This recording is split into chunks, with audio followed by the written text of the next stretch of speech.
She was just there for the season.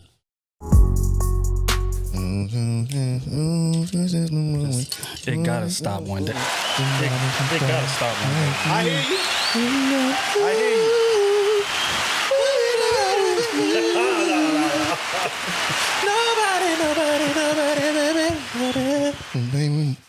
You do. They know who the best on this. Not you. Me. Krew Season Podcast. We are back again. This is episode 126.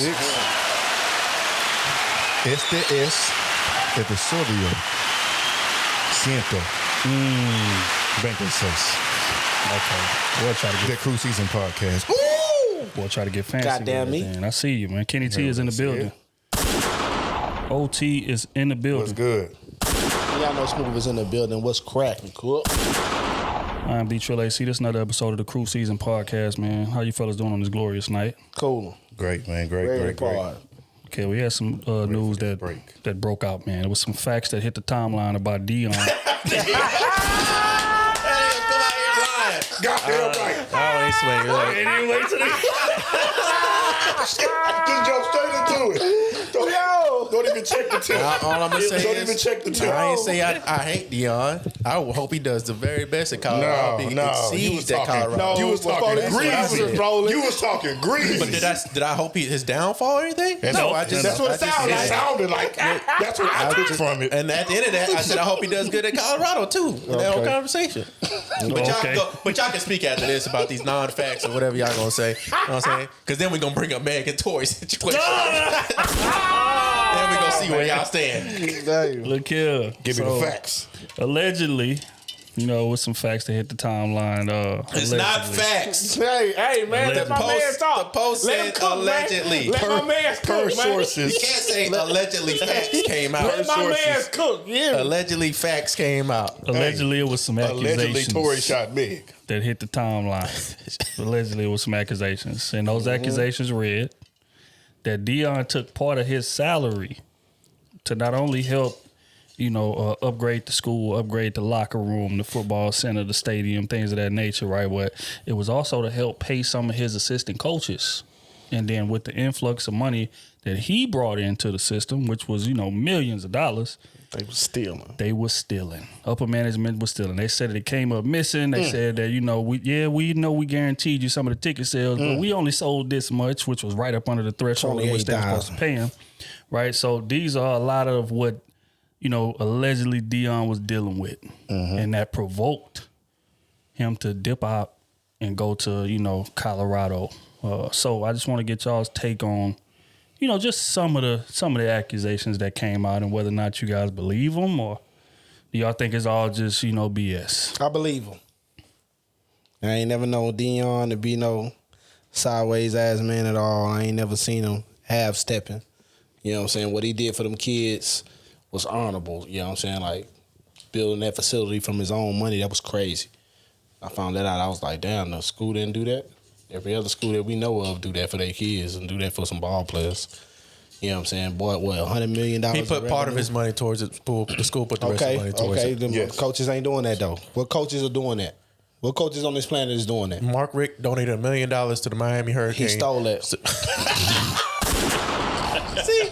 Let's keep it a bean. Mark, Everybody Mark Richt that be donating shit then stole some money, bro. can't get niggas facts. Brett Favre, Brett Favre is a prime example. When you do a little bit of digging, You know what? niggas then stole I ain't some gonna money. speak on it no more because Yeah. whatever I say, I gave up, dog. I'm glad he out the way so I can talk. So like I was saying. Damn. You know what I'm saying? Hey, $100 million. Goddamn, I remember him sitting, and we didn't know this, but when he was sitting at that podium and he was saying, hey, y'all talking about y'all sold 28,000 seats in the stadium, but when I look in the stadium, it's packed, and what they hold, 60,000? Yeah, something like that. It's super packed. And when now that his deal is out, that you can see his deal say he get money after 30,000 sales. And just so happened, y'all cutting it off at 28, talking about hey man, we only sold 28, but the stand's not empty. Somebody lying, bro. Are you saying that they fudging the numbers? Yes. Yes. How do we know that it was in the deal? No, his deal is But it was online. His contract came out. Yeah, his contract is out. His contract is, came out. Also, speaking of, what was his base salary again, you said? Oh, his base salary a year was $300,000 before taxes. Not after. Like 310? I'm like something like that anyway. He signed a 4-year deal for $1.2 million. So essentially, he was working for free because if he taking some of that money and Given to his salary, building a bit, the man was working for free. and then what was the offer that Colorado came? $5.9 million. $5.9 million And people were blaming him to leave for that. a year. Look up Grambling's head coaching salary. I don't give a good goddamn what's going on with anybody else. A lot of them don't make enough. They make like 140, 150. Yeah, so Deion, yeah. But they also ain't bringing in the millions of dollars of revenue. Nowhere That's near. the only thing Nowhere near. Time out, wait. Nowhere near. This is a first-time college head football coach. I don't care about that. Let me put it this way. Come on. Come on, get your shit off. If this is your college, right? Get your shit off. I thought you said you were sitting out, but go ahead. You got I ain't sitting out no more. They need a star on the field because y'all not performing. This is your college football team, right? I'm listening. Yeah. You need to get your program back on top, athletic wise and everything. You got 50 black. You got 49 black previous college head coaches, and you got one high school head coach named Deion. Deion Primetime Sanders. You talking about? Right. Oh, okay. Don't even attach his name to it. Don't even attach his name to it. I want to attach his name to it. Come on, right? Well, let's bring up another Hall of Famer that's black. Let's say matter of fact, Eddie George. Eddie George. He's not bringing the cachet. Well, we ain't gonna tack no name to it, okay? No, but if you building a program and you got previous college head football coaches, right? That's been through the program, been through the process, knows how things are ran, and you got one high school head coach, one high school coach that wants to come in and be a college head coach, not assistant coach, not a coordinator, not learn the process, but he wants to be a head coach, and you give him that chance. You think he should get more than $300,000? You got when damn right. The average salary in a black. I don't give a damn what the average. That's like you being at a company. Do you know how much money? Do you know how much money black colleges make? I don't care. You don't have the money. Not enough. They don't he make brought enough. in $100 million in revenue. He brought what year? The whole time he was there. The whole time he was there. That's like you going to a company and I build a whole nother way you run your company, and that results in you making $100 million. You ain't never seen $10 million. The first day, but that results in you in 3 years making $100 million. You think it's an insult if I want $10 million a year? The first time he walks in, he brought $100 million to that program. That's what you're telling me. In 3 years. In the 3 years he been What was his contract for? $1 million. His contract was for 5 years. His contract was for $1 million though. Matt, do you understand what you're saying right now? Yes. You're saying if a nigga bring me $100 million, nigga, I'm coming to the table. Hey, boy, I gotta feed you. I gotta feed you because if you leave, we dead again. That's like letting your best 10 employees walk out the building because you want to keep the money. You're not understanding the point. I'm gonna make my money with y'all and I'm gonna make against you. You're not understanding the point. He came in not with $100 million, correct? So his deal was $300,000 per year. Okay, he got more than the average SWAC head coach in that conference. $300,000 a year with no experience. So what? We not worried about the next man. So what? I could care less about somebody like that to your business. When we talking would you bring somebody like that to your business? What you mean? That had no experience in that field and give them the highest salary that they can. Deion Primetime Sanders proving he can win on the high school level. You come in and you a first time head coach, right? Like you said, I give you $300,000. That's your trial period. His trial period was 5 years, right? His trial period was 5 years. I give a fuck about the 5 years. In your second year, you brought the #1 recruit to a black school. Period. That'll never happen. The #1 recruit, and you took him from Alabama. Okay. No, I care less what coach you put on any other black college team. They wouldn't have did that. None of them.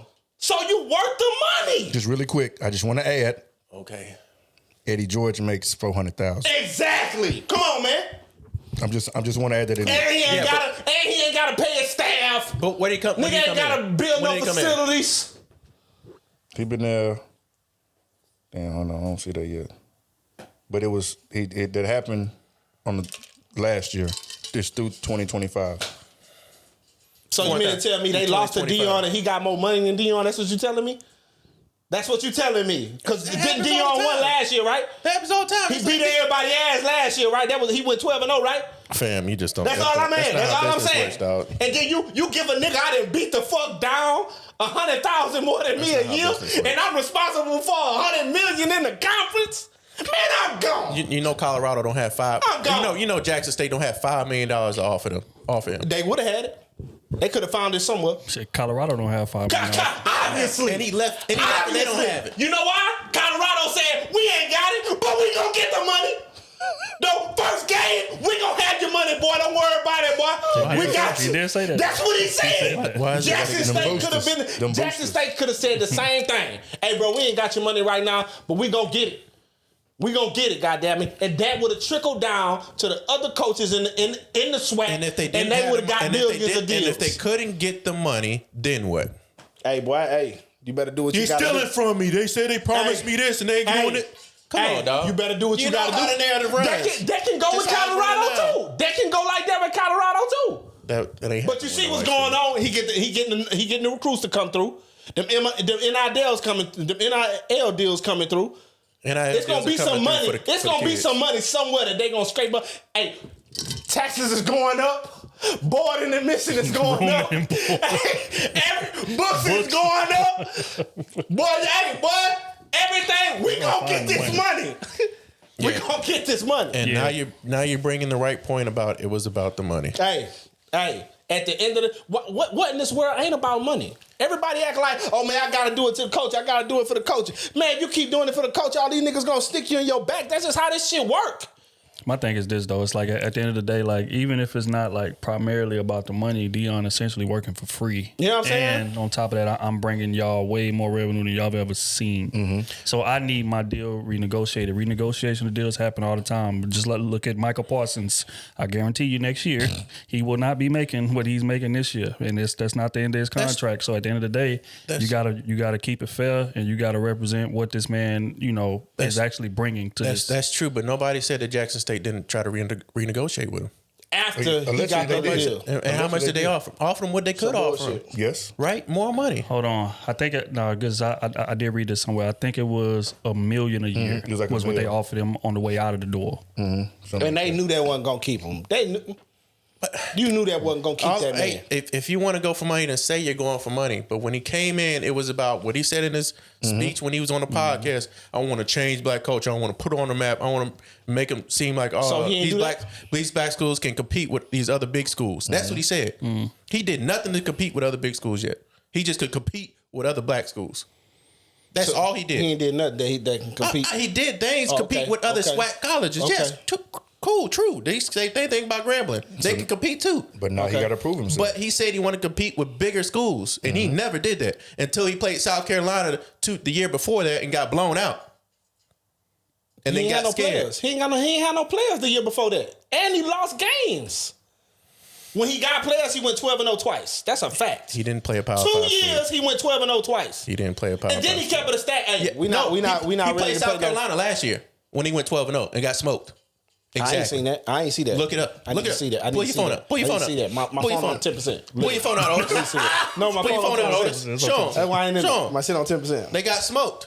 But I will say though, if you even still putting all them resumes together like you were saying, if I have an opportunity to have a person like Deion as a head coach, Deion don't have to coach though. But I'm saying if you just put their accolades, no name, you put their accolades, if you put their influence, you put all that, you can lean a little bit over there because you know they have pull. They may not have experience, but all you got to be is the head coach. You don't have to make the decisions. If I can hire me a good-ass offensive coordinator, a good-ass defensive coordinator, I don't need to coach necessarily. You know how much that works build the team in the coaching field? You know how hard it is to find a good defensive coordinator and a good offensive coordinator? But to gel with you have no call. Yes. You don't know how. You know how hard that is. But it's Deion too at the same time. I get what you're saying. We're not talking about no regular person, bro. But if you have influence like that, Deion Sanders. We know his name is Deion, but when it comes to coaching, it's totally different. That's like saying Tony Romo, go start coaching the NFL. This man is proven on every. He's never lost on any level. But any level he's ever coached or played on. We talking about this type of man. We ain't talking about no Hall of Fame player. Then you became a trash ass coach. Everywhere he has coached, he has changed their program and won. That's totally different. And when he showed on the bigger level, coach, he only coached at high school. Okay, what? He just coached at Jackson State, and now he done the SWAC. At the SWAC, and I brought the #1 recruit. Now I'm going to Colorado State. Right. We got 200 people in the transfer portal. We got over 1,000 people in the transfer portal. It's a known fact, or somebody niggas be whispering. 200 of them kids already done hit coach like, hey, bro, I want to come over here and play. What's shaking? And majority of them is 4-5 star. We ain't even talking about no high school recruits. Yeah. We talking about players in college. Yeah. That's at the Floridas. That's at the Alabamas. Half their team leaving. Yeah. You think they doing that? Not for Deion? Why he so loud? Second. Because I got to get my point across, and you up here playing, man. I ain't playing. Playing with Deion, man. Don't play with 21, man. I said Deion probably the greatest athlete ever.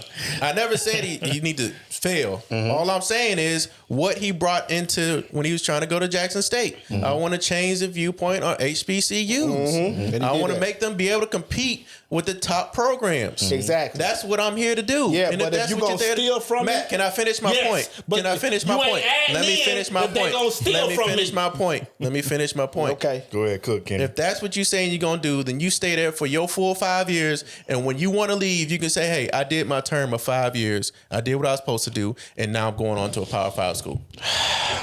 I feel what you're saying. That's what I'm going to do. That would be the right thing to do. He would 100% have a better coaching job opportunity than Colorado in 5 years. Wherever he go. I could care less. Goddamn me. It could have been what's a trashy school than them? That's a Power 5. But I don't think he. Let's just give it a beat. Wherever he would have went, there was a top D1 school like that could play them boys. Everybody was gonna go there. But everybody. Time out. Okay, so he could have went anywhere. You're saying, right? And pulled the same recruits he about to pull. Why did Auburn not pick him? Because they want him to prove one more time. He does. Yes, he doesn't have that experience. But that's what I'm saying. I agree. I think it's just he got to keep proving himself. Got to be a step up. I ain't got to keep proving myself. Now I'm at a Power 5. Yes, he does. I'm at a Power 5. If all them kids come to Power 5, come to his school, what I got to leave for? They gonna pay me $10 million. Because Colorado don't have the budget like Alabama, they don't have the budget because they haven't been winning like them other programs. But if I win 4 years in a row, you better believe they gonna give us that money. They just because you have 4 and 5 stars don't mean that they can. Yes and no. Just because they're 4 or 5 star players don't mean that they can play. Of course, you gotta coach them up. Of course, and that's the point. But if I win over here, that money gonna come. But it's bigger than that. It's the people that graduate. We talking about Colorado, bro. I know. We talking about Florida. You talking about A&M. You talking about Texas. They got money. Them donors give money though, so that's the difference though. Smooth. We talking about Colorado, the biggest weed state in the country. Okay. What's the weed business right now? But they ain't had a winning season in 20 years. $100 billion business. You think that money ain't gonna go to Colorado University? I feel what you're saying, but so now you letting these kids got a proven track record though. So now at this program you're gonna get sponsored by a weed company. No, that ain't what I'm saying. Kid. I'm saying money, and I'm smoking. Saying money is over there. What kind of goddamn? Bro, stop it, bro. Stop it, bro. What kind of incentive is that? No, how do you put that into the public? People how own you put that, right? Into your culture? People own that, right? If you was a businessman and you got this weed company in Colorado, I got Deion over here. I'm gonna give him a sponsorship on something. It ain't gonna be through the weed shit. I understand. I'm at a university and all that. What's it gonna be through? Whatever other business I got. For real. That's how they do it here. That's how they do it here. It is what it is. Hey, I hope Deion does great. You think them niggas that own Miller Lite and Bud Light and all these motherfuckers don't be NIL dealing through the universities? And amazing things. I hope he does that. I hope he really does. Man, I believe in your prime, and hey, sorry them marks stole from you, man. Come on, man, they stealing from us too, but that's another conversation. All right, man, we're gonna keep this thing moving, man. Speaking of allegedly, that's how you start the pod off. Hey, I like that energy. I don't stay it too long. Lying, man, stop with this bullshit. Bunch of lying. Like Stephen A. Smith from Skip Bayless. But your weed companies can sponsor you guys. Hey, that's a fact. We got room for y'all over here, gang. I can't smoke it, but they can smoke it. Straight up. I will quit. I will force them to smoke it. If we get a deal, I'll go. I'm gonna force them to smoke it. All right, man. Yeah, speaking of allegedly, man, a big YouTuber. Allegedly. A big YouTuber, man. Oh, that wasn't alleged about that one. Hey, man, look. We about to talk about dude. Allegedly. That ain't no allegedly. Allegedly. Who? He was divorced for Your over boy. a year. Oh, That B was best allegedly. friend. Shit. B, that's what you said you took this podcast after. He the one that got you talking like you talk now. My man said I'm writing a book right now off my boy. So you know what? I got to steal some of those. Hey, if that nigga can hustle, let me get mine off. Oh man. He showed me a text message that said DJ. Who is that? Had God in parentheses. That's his signature. Giving a nigga a whole nickname is crazy. That is insane. DJ. Nigga whole nickname is crazy. Derrick Jackson, man. I don't know if y'all familiar with him into the space. If you're not, he's a guy that, takes a stance that, when he's talking about these relationship topics and issues, he typically takes a stance that's on the women's side. He was married, high school sweetheart. They've been together all this time. So, he was kind of selling his situation also to kind of back his points and different things of that nature. And then in 2021, a bomb dropped. He was caught cheating on her.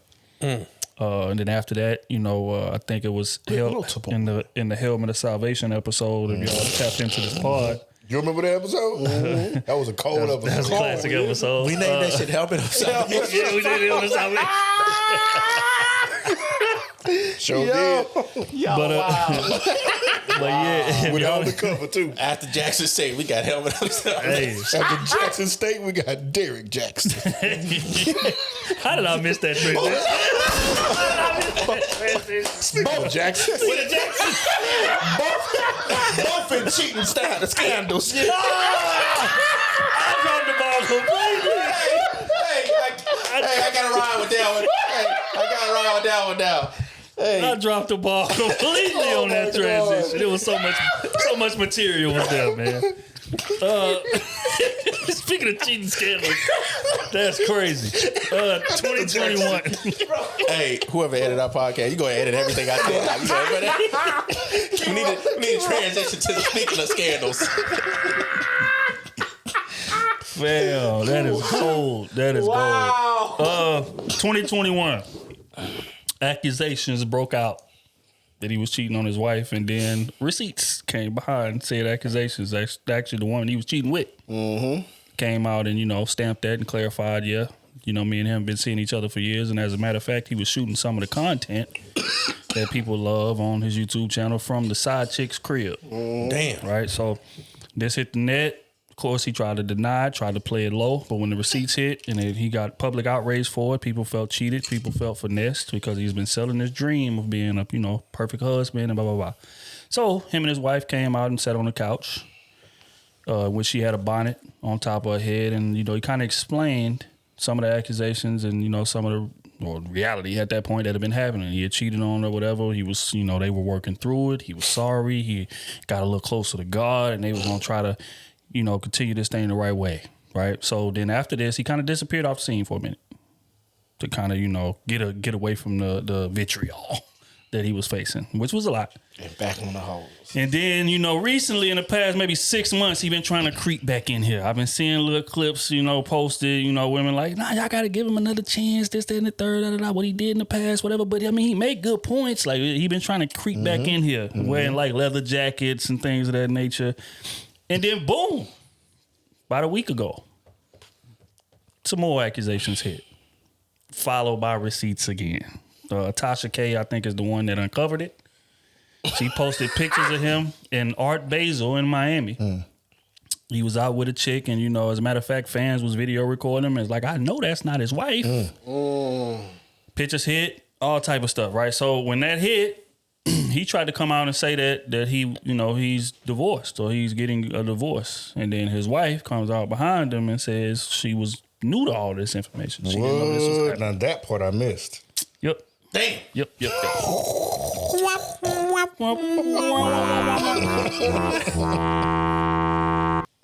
So I missed that part. so according to him, they've been, I guess, going through the divorce process for like 8 months. So he's been divorced for like 8 months. Early this year, I did see that. And then again, people went to go pull up receipts. And then I think as early as November, his wife was on Instagram defending him and defending their marriage to the outside people, saying, you know, anybody wishing bad on us, you know, the God is gonna strike you down, and you know, I wish. Where you going at now? You know what I mean? So that was the tone. So that conflicted with the whole we've been divorced for 8 years. I mean, 8 months. God told him, or at least going through the process. 8 months ago. Going through the process, I guess. God told him to leave you 8 months ago. So, you know, November was last month. So, according to my math, if my mathing, somebody lying. You understand me? Not going to say it was him, not going to say it was her. Well, somebody's lying. How do we know? How do we know? But this thing, you know, it's erupted now. You know, he catching heat, he catching backlash. People calling him a fraud and his, that, and the third. Derrick Jackson making videos. Bunch of people making videos calling him a fraud. And I guess my question to y'all is, in this scenario, should you be able to separate the message from the messenger?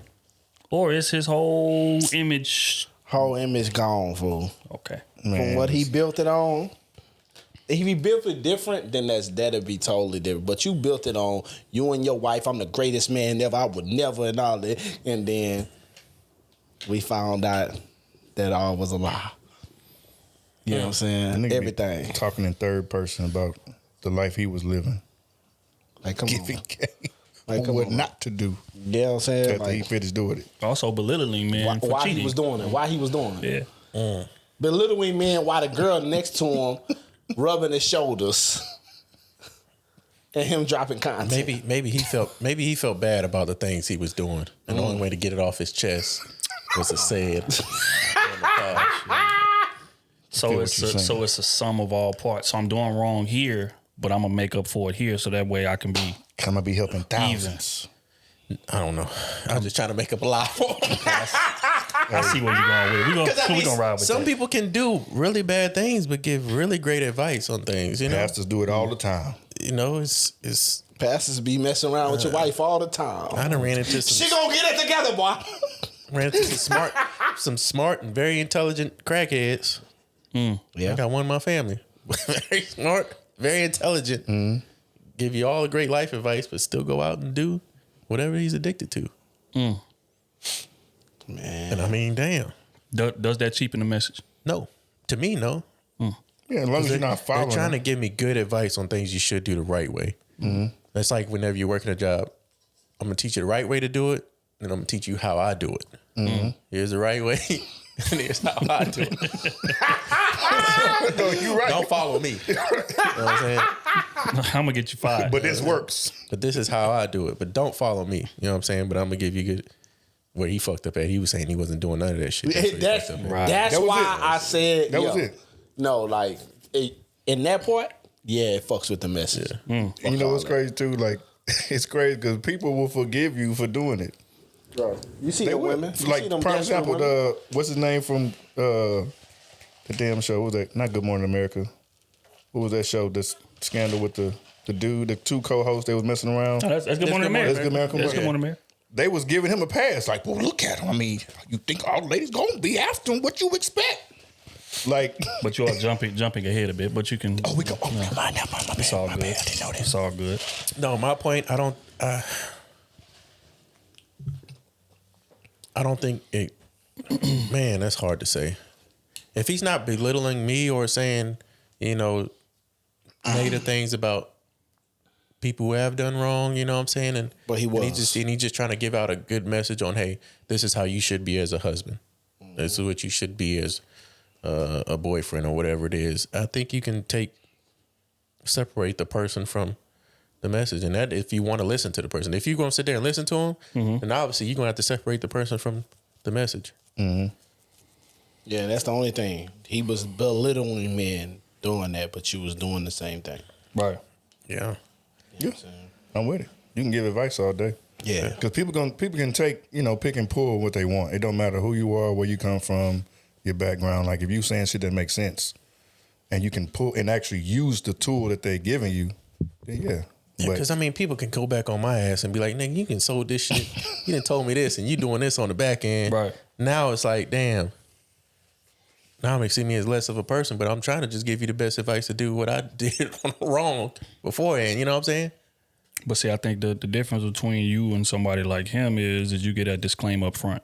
Oh, well, yeah. You know what I'm saying? But again, when you try to use yourself as the image, as like I'm, infallible, right?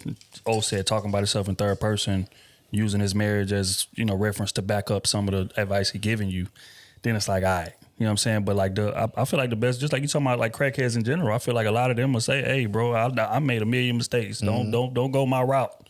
But if I can go back, I do it this way, this way, this way, this way. I can respect that better than you trying to act holier than thou, which is like a lot of pastors be doing. They try to act holier than thou, and it's just like, matter of fact, judging people for sinning and all that. Then you catch this nigga at the casino on a late night or at the strip club or leaving the strip club, all types of shit. It's like, hold on, fam, you can't.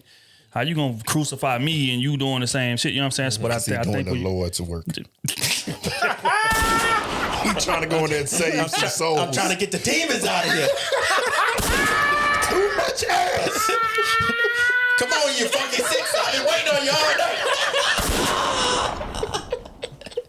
Get that baby out of here. You trying to get the demons. God told me to hit this blackjack table to be a blessing to others.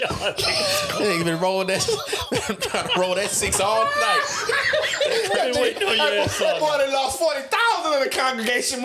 The wife need clothes. The baby needs shoes. And they say, "Now I gotta pull it out the building." Fam. My bad, baby. I didn't mean to cut you off. No, it's all good. It's all because all this prevalent information I've literally seen the pastor at the casino, but that's neither here nor there. Right. My point is this: is that if you're gonna give the advice, there's nothing wrong with giving it, and that's what I think is so dope about our platform.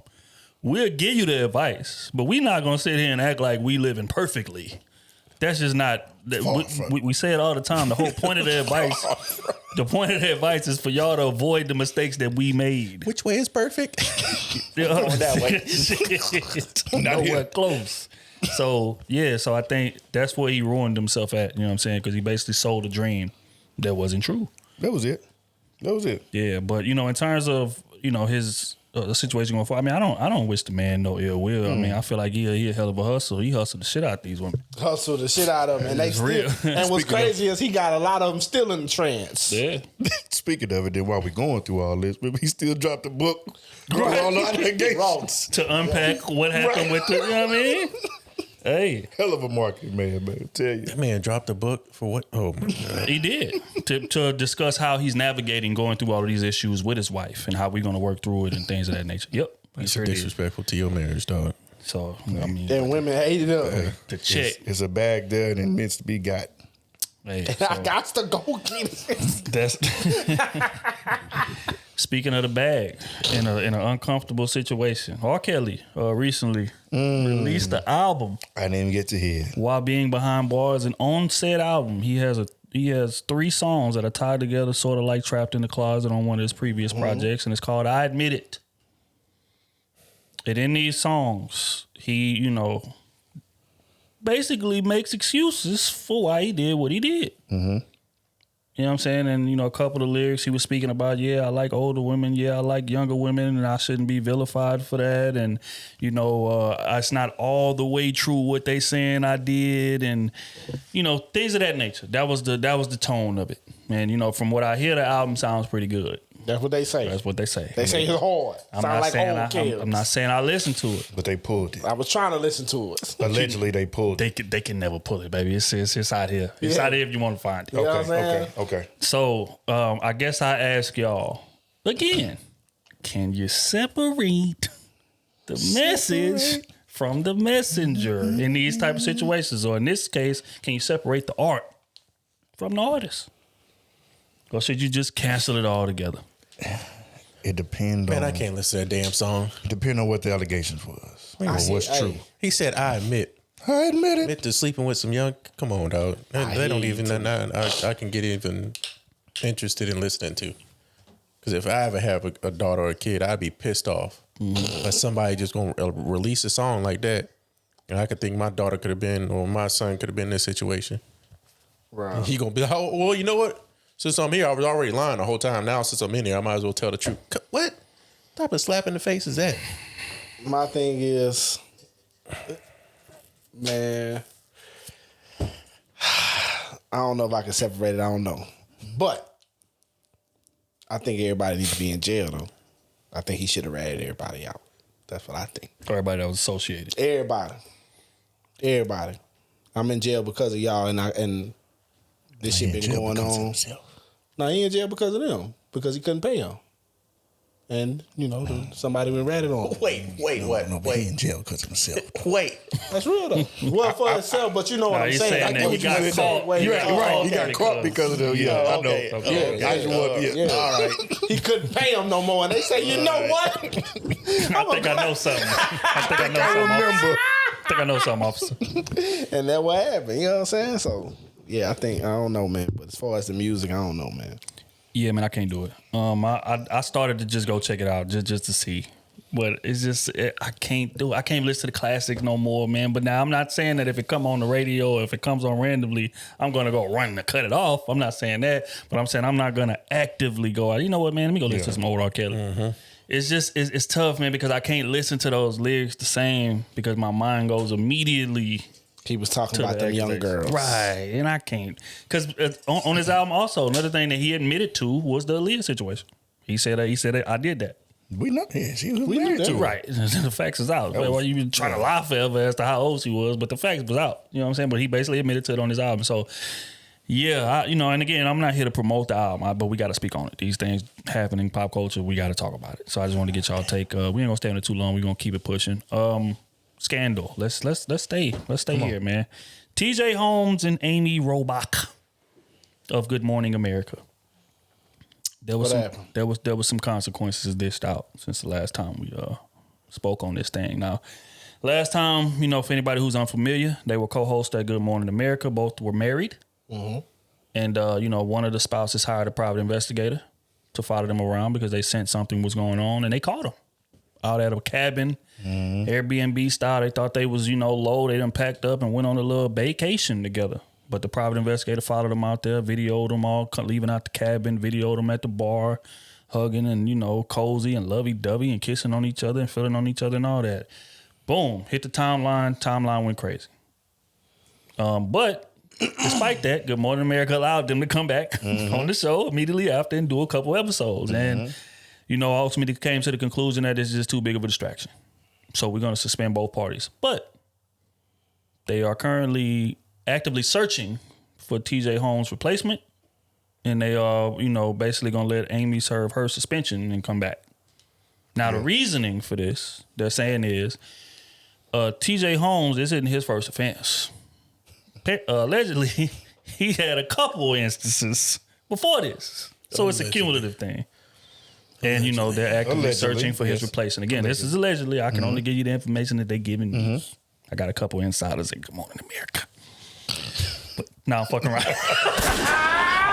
Niggas believed it too. Damn, bro, you all right? But yeah, so that's the word. So that they're actively searching for his replacement. Matter of fact, they had 2 replacement hosts on there, and it was awkward as hell. So I just want to get y'all take on it, man. Like, is it a fair situation? Like, how does what do y'all see? No, you can't suspend nobody for cheating, bro. You suspended me because somebody else consented to some ass. That ain't got nothing to do with me if they married. Or maybe you can because no. Wait. Context. I forgot to add this. I think it's workplace. They said that. No. They said they didn't do anything to violate the terms of the contract they signed. They suspended them because they became a bit of a distraction. It's just like in the NFL, like conduct detrimental to the league. You creating a hostile work environment. So this is my thing. If after you're going that way. But after that, with the suspension and shit, why does he get the steeper penalty? Because he's a multiple offender. Yeah, I can care less about that. We are both getting suspended for the same thing. We both involved in this. Yes. Not just you had your own. We both involved in this. Mm-hmm. Why is my penalty more than yours? Because we for the same thing. But for this, we are for the same thing. Because obviously the other offenses wasn't a distraction. True. Obviously, because it didn't come out. Point. Exactly. Yeah. So now, same thing with Boston. You get what I'm saying? It didn't come out for a minute. Like, come on, bro. So why is his penalty under the rug more steeper than hers? That's the part I don't agree with. Mm-hmm. If he is getting replaced, she should be replaced too. No, I feel you. That's the only thing I'm gonna say. Multiple offender, then I would say if you're a multiple offender, you probably will get released first, and the person that's only a first time offender. That's like somebody that's been selling weed 16 times and caught 3 times, and the person that just sold it 1 time. Your first time offender, less your sentence. 3rd time offender, you got to go. But ain't none of them other ones come out. So if they ain't never come out, then he's still a first time offender to me. That is a fact. And she is too. That's real. No, that's real. That's all I'm saying. I'm with you. The other ones never hit the timeline, never was a distraction. Now we got here, and it's only involved. The only variable change was her. Because all the other ones had other variables, but none of this shit came out. So the only thing that fucked it up was you. And you had your man following us. Obviously, you been cheating. I'm just so happen to be the guy with you at this moment. I see what you're saying. So she might have got caught, but it just wasn't at the workplace. Yeah. But this wasn't her first offense. Yeah. If it's me, if I was going born in America, they both be gone. Yeah, both should be. Bring 2 new people in, because now you give them a playing field for another. They bring another dude on that look almost just like him. Like, you seen that, huh? Same good looking guy, and you got her back on there. He gonna be beat in at the end of the week. So when it happens again, it comes out again. Right. You got the same issue happen on the workplace. Now you're like, okay, who the fuck? Who is running? Who is the management of this shit? Yeah. That, or you just let it blow over and say, hey, we bring 2 new people in, both of y'all.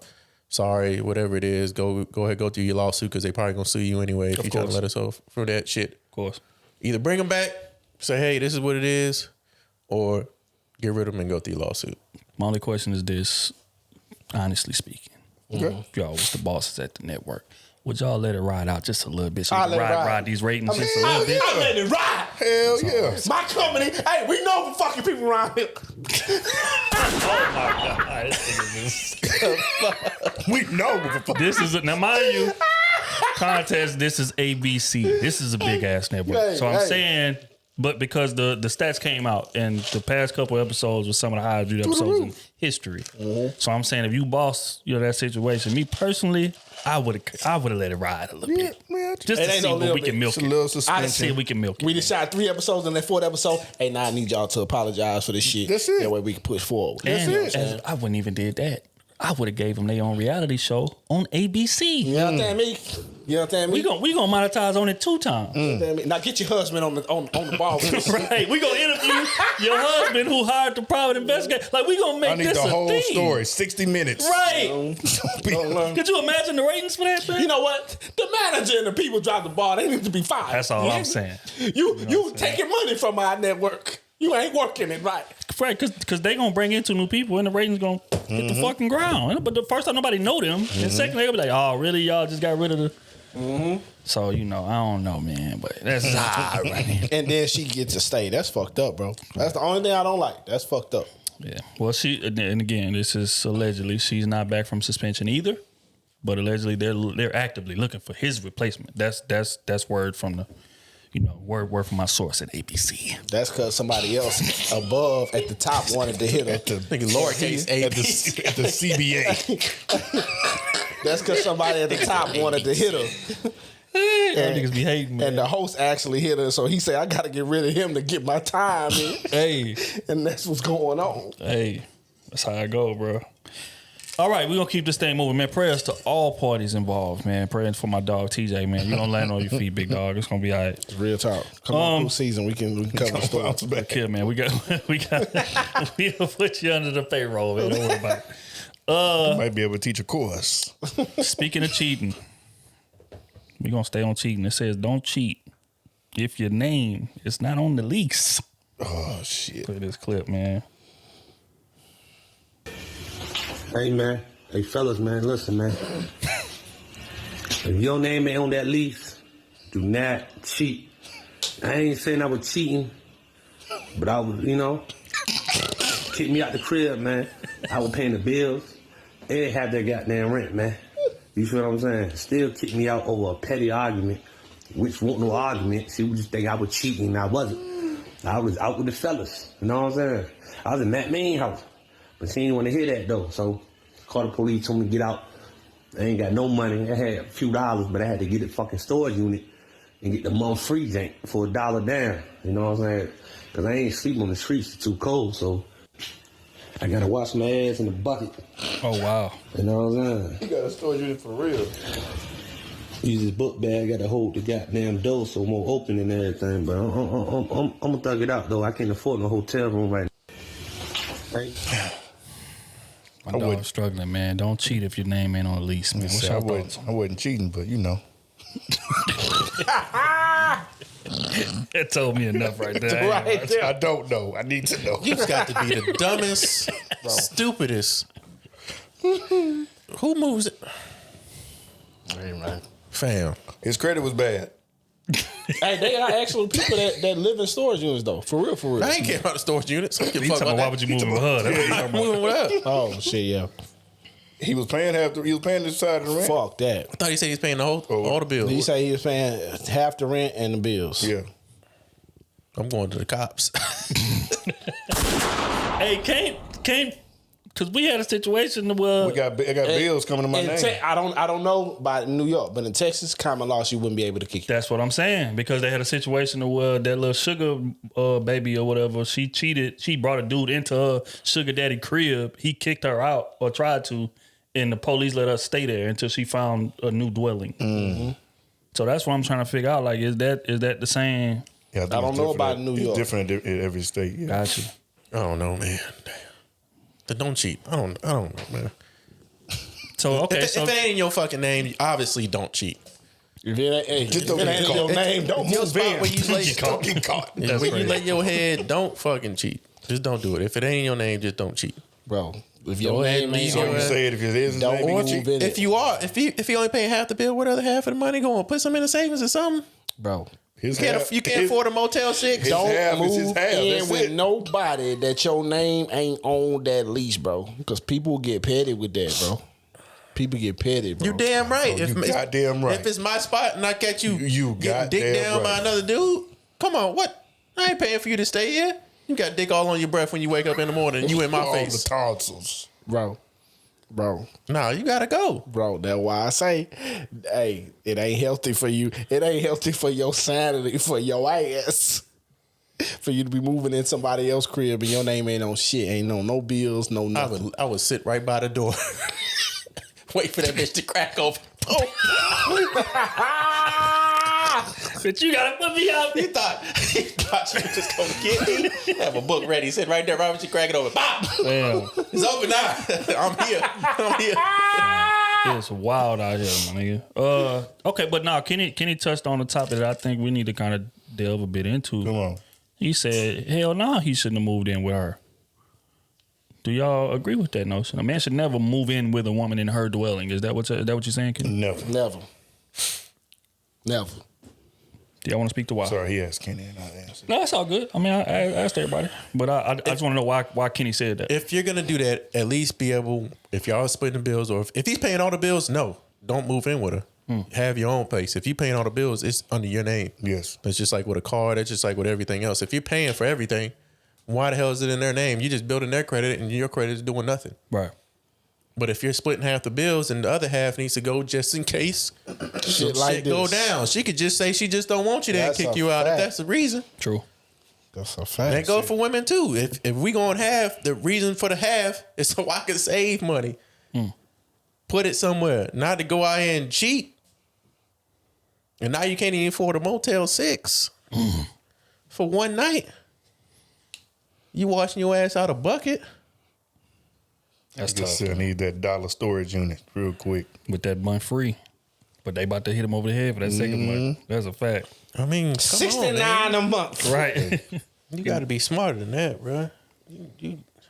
Anybody got to be smarter than that. If you paying all the bills on anything, that bitch should be in your name. Mm-hmm. I would agree, man. I think when you move into other people's places, you kind of cut your knees out from under you. Mm-hmm. Because of situations like this, like it wouldn't even have to be no cheating. Y'all could just get in an argument and she could be feeling petty that day. Get out of my crib. Door locked. Oh, you don't want to get out? Okay, I'm gonna call police. When the police get there, they're gonna ask, whose place is this? Whose name on the lease? Okay, well, sir, you gotta go. So, at that point, it's like, now you asked out. Like, I don't believe you should move in with each other unless it's some, again, serious situation. Either both our name on the lease, we about to get married, whatever the case may be. Like, that's when you should do it. But as a man, hold on to your own place for as long as possible.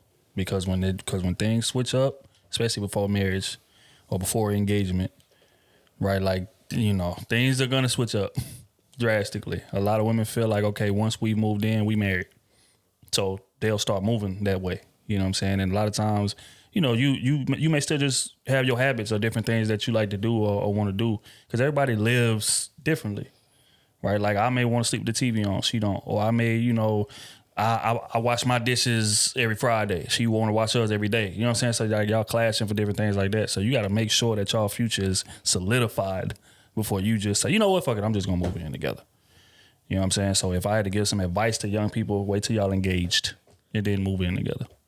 And then, you know, do it the right way. Don't do it the way he did it, and then you end up assed out like he did. But if anything, have both of y'all name on the damn lease. Right. So we both lose. Either we both win or we both lose. Right. You ain't about to have my ass out here sleeping just anywhere. Well, he ain't no money in the first place. But like we talk about all the time, that leverage. They got leverage because they name is on the lease. Right. Simple and plain. Yeah, I just cannot put my livelihood in nobody's hands ever. That's no. It's just not how I'm cut. But speaking of livelihood in hands, there was a mother and a child who recently got into a bit of an altercation. I'm not sure if y'all seen this video. It was a, you know, black and brown minority parent-child situation. So allegedly the daughter was acting up in school. The mother got a little mad at her, and, you know, the daughter had long hair, long braids. And because she acted up at school, the mother took some scissors to her head and cut her hair off. Cut the braids off. I'm going to play the clip, and I want to get y'all's take on, you know, was she right? Was she wrong?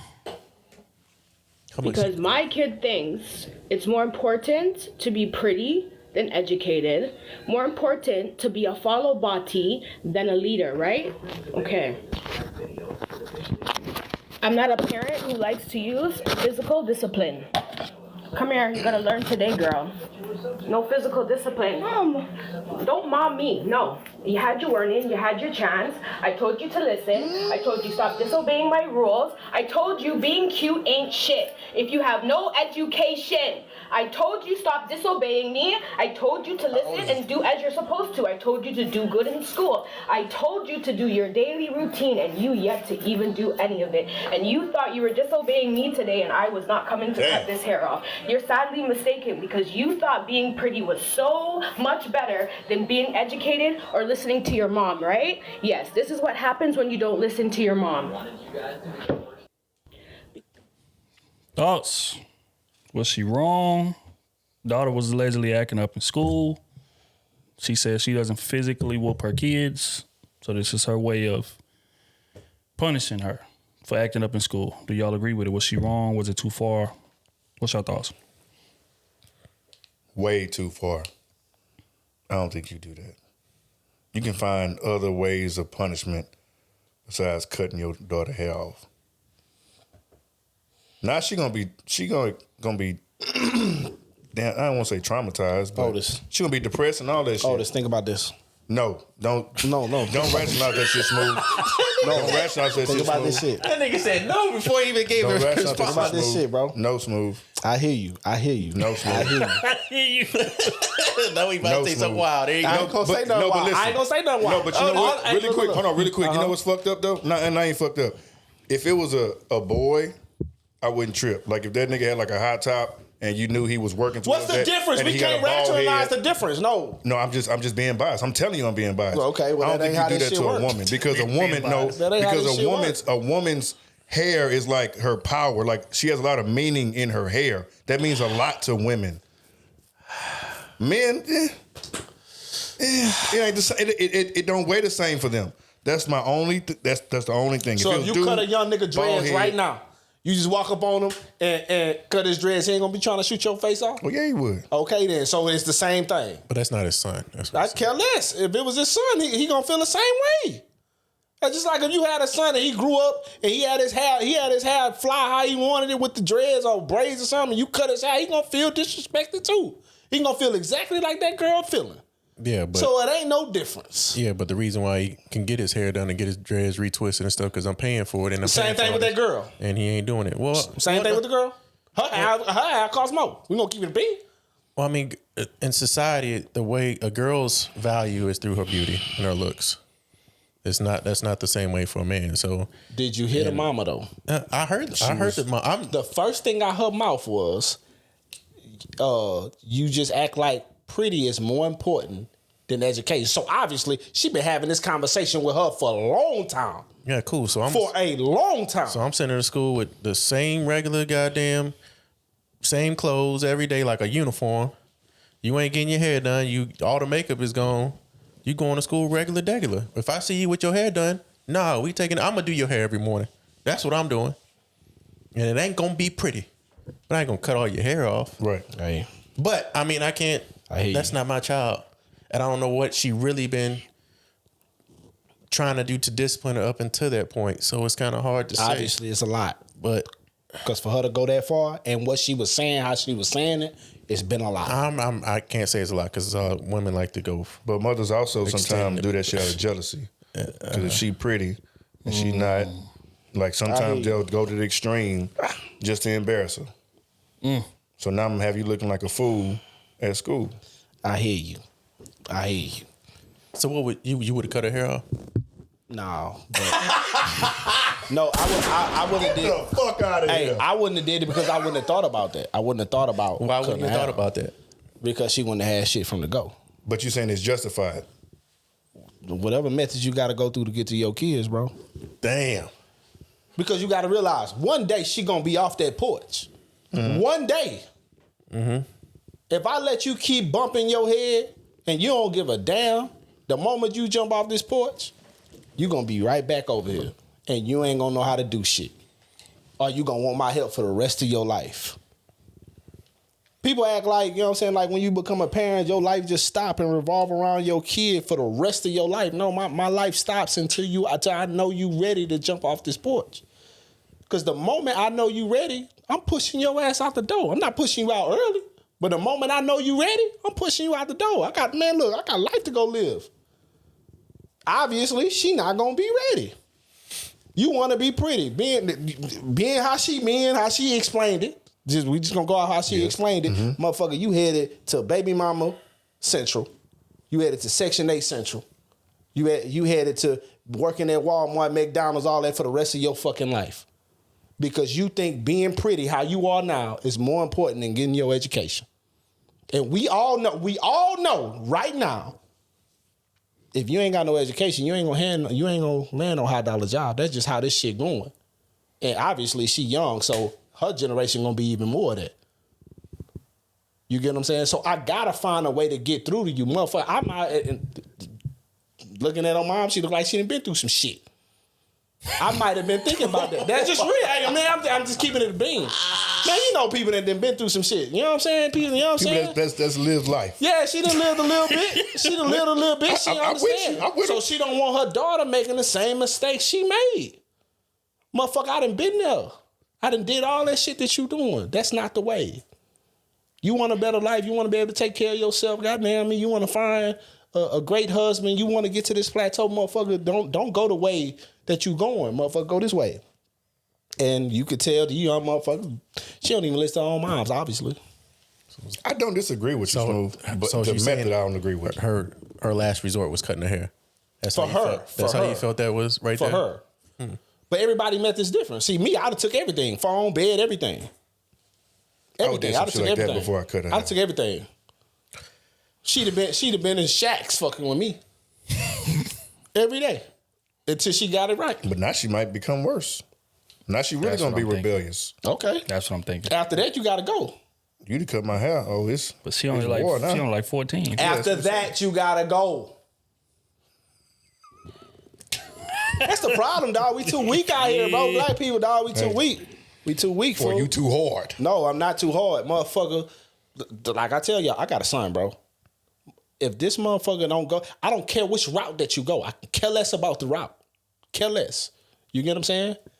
If you're not doing something that is successful to our family, as far as what we gonna give you, motherfucker, I won't give it to you. I'll give it to somebody I see working their ass off and understand what this is over here before I let you destroy it. And that's how we need to be. We see these motherfuckers get shit all the time. Her mama may be in position where she got a house, she got a couple businesses or a couple houses and all that shit there. Motherfucker, I can't trust you to run this shit if I die. You gonna take all this fucking money and want to be pretty, want to go buy this fucking Louis Vuitton purse and blow all this fucking money and all this bullshit. Life ain't about that. Life is about having shit and making your life as comfortable as possible. You know what I'm saying? And the road, a lot of these motherfuckers, these little niggas head down, these little women head down. It don't be like that. You know what I'm saying? So for me, if I don't deem it worthy of my last name, motherfucker, you gotta go. I care less if your name Junior. You might as well change it. Because you ain't getting nothing. At 14. At 14. I had a conversation with my moms. And I say, man, you need to get your will together.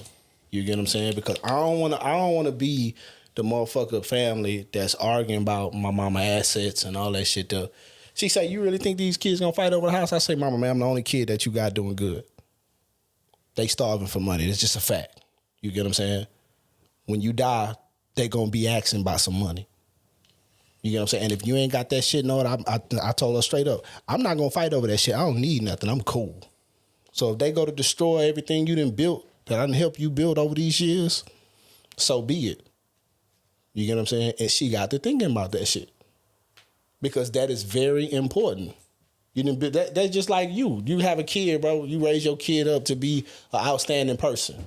And then they grow up to be a fucking thief or whatever the fuck they doing. And then you die and you hand them all this shit that you done built. And they destroy it. Wouldn't you be upset? Yeah, but you talking about, 18, 19, or even older than that, 30 years old. We talking about 14-year-old girl. I hear you. I definitely hear you. But like I told my mama, it takes something drastic. Once a person that made their mind up, whatever the year that is, I care less if you're 14. Whatever time you done made your mind up, this is how I'm going to be. It takes something drastic for you to change your mind. It takes something drastic to hit you. Oh, no, I need to go the other way. Outside of that, you're not going to do that. You're not going to do that. That's why you can walk in some people's houses and you see that shit, you like, damn. But ain't nothing drastic hit them. Ain't nothing, you know what I'm saying? That's why people get comfortable on Section 8. That's why people get comfortable living at the bottom. They feel like that's cool. And I'm sorry, I'm not taking mediocrity. We're not doing that. So I respect it. If that's her method of doing it, I respect it. I hope she get the outcome she wants. Which is my issue. I don't necessarily think she is. I think that's gonna make the situation worse. And what I mean by that is because that girl got to go back to school. Mm-hmm. And them kids at school, we didn't all been in school. And that's one thing about being grown is that a lot of grown people act like they've never been kids. That's right. And they don't know how school works and they don't know how important social currency is, right? So when she go to school with her head looking like that, she gonna get smoked for that. There's no way around it. They don't care why it happened. They don't care none of the background information. What the hell is going on with your head? You looking like G.I. Jane in this bit. Like that, I can hear the jokes already. And it's like, what do you think that's going to do to her, right? That's going to either make her get into fights or that's going to make her just pull back from school altogether. She's going to be trying to cut classes. She's going to be trying to skip because she's just trying not to be around that negativity that's going to be there. You know what I'm saying? So, yeah, the bullying, it's coming. There's no way around it. You know what I'm saying? So I think like as a parent, especially in the black community, and O alluded to it, and I think we need to unpack that a bit. A lot of times the punishment dished out, especially from mothers to their daughters, stems from jealousy. Just like she said, you think being pretty is this, da-da-da-da-da. You know what I'm saying? So she may be looking at her daughter and jealous of her daughter and jealous of the fact that she is pretty and maybe then, or the mama might have used to be pretty, not no more, not getting chose like that, but she see her daughter is pretty and whatever, so they'll take that away. It's a lot of women that are fucked up mentally in that way. Mm-hmm. And they'll take it out on their kid, cutting their hair, abusing them, telling them that they ugly, this, that, the third, all that type of shit that be happening, and it's not spoken on enough. And that happens a lot in our community. You know what I'm saying? So like my immediate thought when this happened was like, where's the daddy? Because the same way that mothers will look at a son and say, you remind me of your daddy and treat him away. She looked at they'll look at the daughter and think the same damn thing. So I'm not even sure that it's not like that classifies like abuse. I was literally looking it up to ask y'all, would that be considered a form of abuse? It would be. It would be because it's not physical harm, but it's gonna do mental harm to her. Like it's no way around that. You know what I'm saying? Like we could sit here and talk in ideals and the end goal of the message, but it's a lot of space in between now and that end goal. She got to try to grow that hair out. She got to try to do this, and then she gonna be getting smoked. So like at the end of the day, like you got to ask yourself, because if I'm the daddy in that household and my wife come to tell me I'm cutting her hair off, I'm gonna say, you lost your fucking mind. Don't touch my daughter's head. You know what's crazy, man? I'm dealing with a 15-year-old right now. Right, that I had to put my name on to have custody of and all this shit, right? Mm-hmm. She at my mom's crib. I'm not gonna say her name and shit. But we going through that right now. This situation. Mm-hmm. She thinks she prettier than thou. Now she coming from a situation where her moms didn't want her and all that type of shit. I get it. You know what I'm saying? But y'all know me, great reader people. I'm sitting down talking to her and shit. She her mama. You are the embodiment of your mama at that age. That's the example she had. You know what I'm saying? You the same person. I say now, you got this new situation. You ain't got to worry about no job. You ain't got to worry about eating. You ain't got to worry about no fucking clothes or no phone and that shit. Is nothing here. Only thing we asking. You at school 40 hours, perform. I say, plus you going to school with people that got money. It's an area where, hey, motherfuckers got some bread around here. You get what I'm saying? So you can't be half-stepping. You want to be popular? These motherfuckers be having Hellcats and all this type of shit and seniors type shit in school. You can get that. You can have that type of shit. We ain't tripping. But you going to perform for them. First thing out her mouth. Yeah, I'm going to do it. Yeah. I know you too well. You your mama. Bam, we planning Christmas. My mom called me 2 days ago. She say, man, why the principal just called me? Now, this girl has signed a paper with the principal, and the only reason why we got her into school, because my mama know the principal. Because at first they denied her 3 times. You know what I'm saying? Because of her past history shit. Right? But she signed a paper saying, I won't skip class, I won't do this, I won't do that. You get what I'm saying? Principal calls us, she's skipping class. You know what I'm saying? I'm up here planning. You know what I'm saying? Because this whole time we ain't hear nothing. She having some good grades. She struggling, some shit that she told me. Okay, cool. We can get that up. We ain't tripping. At least you told me, because I told her, don't let us find out. You need to tell us. You know what I'm saying? That's how we're accountable over here, right? So bam, me and my wife, my mom's, we planning her little Christmas and shit. Was gonna give her a nice little phone, fly ass clothes. She wanted these like real exclusive fucking Crocs and shit. You know, I'm up here looking for them. They like $270 type shit for a size 7 in a woman. You know, that's high as fuck. You know what I'm saying? But when my mom gave me that car, I said, I ain't getting nothing. She ain't getting nothing, not nothing. You know what I'm saying? My mama say, so you think I this is women being soft. You think I shouldn't give her the phone? Mama, she don't deserve that. I reward winning around here. I don't reward mediocrity. We ain't doing that. I saying I ain't judging on a scale. I would judge my son or my wife niece. My wife niece make, and they the same age. My wife niece make all A's. I can't deny you. Whatever you want. I ain't tripping. We ain't tripping. We always get us something great. But I know what situation you coming from, so I'm grading you on the curve. I ain't tripping. I understand it. You know, I'm giving you a year to catch up, which is cool. But you still falling back into some bullshit. Principal talking about, I see she running with a crowd that she shouldn't be running with. Mm-hmm. You get what I'm saying? So what y'all think I should do? What would you do? Cut her hair. And what's crazy is my wife just did her hair. Swear to God, a week ago. Go over there and cut it, man. I ain't petted like that. What?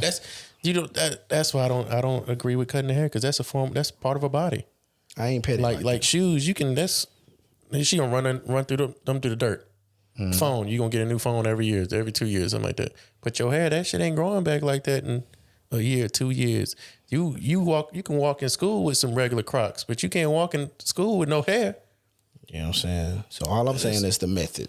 Yeah, the method. I get what method she's trying to do. But yeah, I wouldn't have thought about the hair because I wouldn't be, you know what I'm saying, thinking about that. But something has to be done. Yeah, but I agree. Something has to be done. Something has to be done to save her from herself. That was extreme to me. You know what my issue is with that? Is that a lot of parents like give out very, very, very harsh retribution on the back end for raising that they didn't do on the front end. That's what this situation sounds like to me. This girl's acting up like this in school. As a mother, you got to look in that mirror. That's your fault. But try telling a black mother that anything that's going wrong with her kid is her fault. That is a fact. Or even if it's a black dad and the mother together, if your kid acting up, because I've seen it. No. We're gonna stay because black fathers are gonna be way more understanding. Now he may not admit it publicly, but in behind the scenes, he'll be, yeah, man, we didn't do what we supposed because men are logical in that aspect. I'm talking about black mothers in general. Try telling a black mother that they've done anything wrong with raising their kid. Their kid could be out here a whole demon, causing trouble, robbing, shooting niggas, all type of shit. She's gonna find a way to say that is not her fault. Yep, I did the best I could. Exactly. And the fact is in a lot of these situations, you didn't. You did not do the best you could in raising her. You was at work a lot, so you didn't spend a lot of time with her.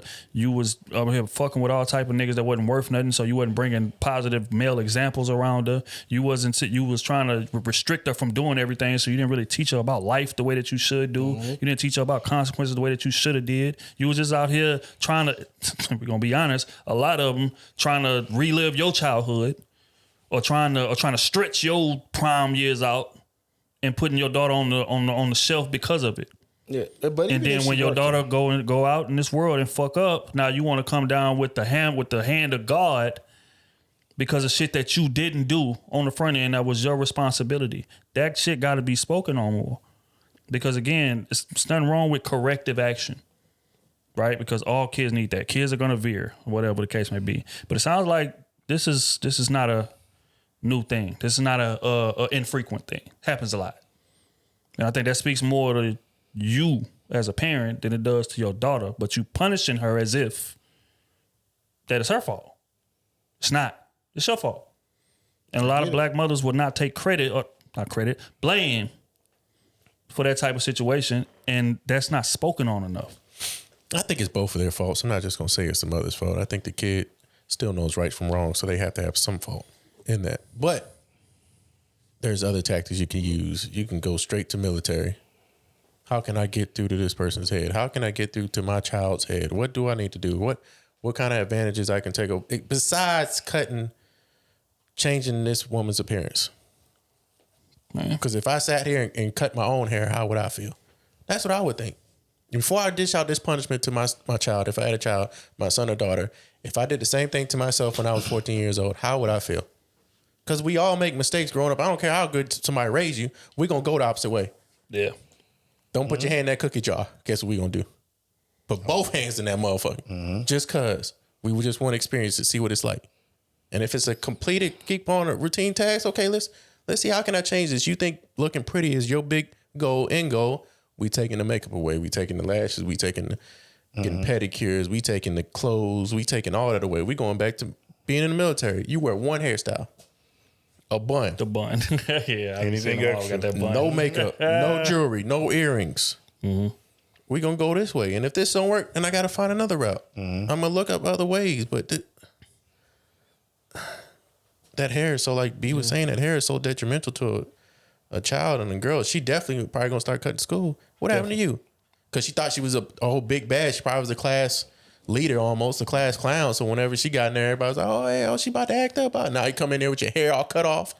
What happened to you? I thought you was all big and bad. I'm not sending you to school to be the class clown. Your mom did this to you. Oh, no. Now she gonna be like, okay, well, I don't want to be here and deal with this bullying over and over again either. I'm gonna take my life, or I'm gonna start cutting class, and I'm gonna start acting up even worse. I send you to school to learn, not to be a clown. That's facts. But there's ways to not make somebody look like a for sure clown, because when you're outside in that world, you're a prime example of me. That's a fact. And you know what parents don't do, man, that I think they need to do, man? They need to goddamn, let's just face it, man. Most of the popular kids that you know gonna be bums. It's just facts. We can look at every class. That's funny as fuck. But if you go look at this shit, you go look around at all these popular kids that we do from every class. I give a fuck what class you go through. A lot of them be bums because a lot of that be mommy and daddy money. A lot of them be popular off of mama and daddy money because the mama and daddy can afford the nice clothes, the shoes and shit, all that shit there. But when it's time to jump off that porch, you really get to see who really got hustle. And we need to drive around and show these motherfuckers, oh, that boy used to be the man. Or that girl used to be, look how they living now. Yeah. Look how they living now. That was when they peaked. That was it. That was it. That was their peak. First 18 years of their life. That's what they, and then as soon as they graduated, down here. Oh, you see this Walmart cashier? Oh, that was the most popular person in our class. Mm-hmm. You know what I'm saying? Why does they keep on talking down on Walmart people? I will. Man, because they don't make a lot of money. Yeah. That's just some real, Walmart boys make some money, dog. Be a store manager. You know what I'm saying? You're going to have to chill because we need that Walmart sponsorship. You know what I'm saying? I'm not talking down on Walmart. I'm talking about the ones that stay as the clerk or the goddamn department manager or something like they only control clothes or some shit. The motherfuckers ain't making no money, dog. They ain't making no money that'll change their background. Mm-hmm. You get what I'm saying? So that's what these parents need to show their kids. They just be talking, but you don't never show nothing. Motherfucker, this person right here used to be the man. This person right here, they used to talk about him like a dog or talk about her like a dog, but now they got $1 million crib. Them 18 years of your life, that's nothing compared to what you want. Well, I'm going to say this. My comparison between the two, though, I think with a boy growing his hair out is low-key, that's like a privilege in a sense compared to a woman to where that's just naturally, she can do many hairstyles without getting her hair done. A boy, you got to grow it out, get some waves, you can have a fro, but that take a much longer time than a woman would. So as a boy, as if I had a son, I would tell him, like, that's part of your privilege package. If you fucking up in school, the hair coming off. I wouldn't his hair. I would just coming off the blue. Like I'm saying, I'm shooting a little bit of bail. Like I said, it makes more sense from a boy's side versus a woman's. I'm not doing because the woman's because it weighs so much on their end versus the guy. You can get a fade, you can get whatever. Like it take time. A woman, it's just I think it's just different, dog. It's totally punishment different. I give my son, if I have a daughter, she is getting the same punishment. Whatever privileges I give my son, she is getting the same privileges. This world equal out here, baby. Don't ever think it's that not. part, yes. But I'm saying hair, no. I'm not all doing that shit equal. Hair, clothes, all that shit. That. You can grow that shit just like he can grow that shit. But if it's a girl, I'm gonna say you can't get your hair done. I'm not going to, you can put it in the bun, you better get some grease, you can style it, or I'm taking nails away. Grease. I'm doing, oh shit. Speaking, but I'm going that route. Table.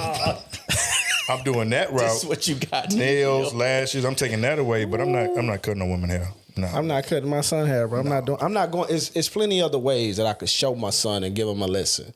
And then, goddamn, cutting his hair and fucking up his appearance and how he view himself. Because all that is confidence. I don't want to take your confidence from you.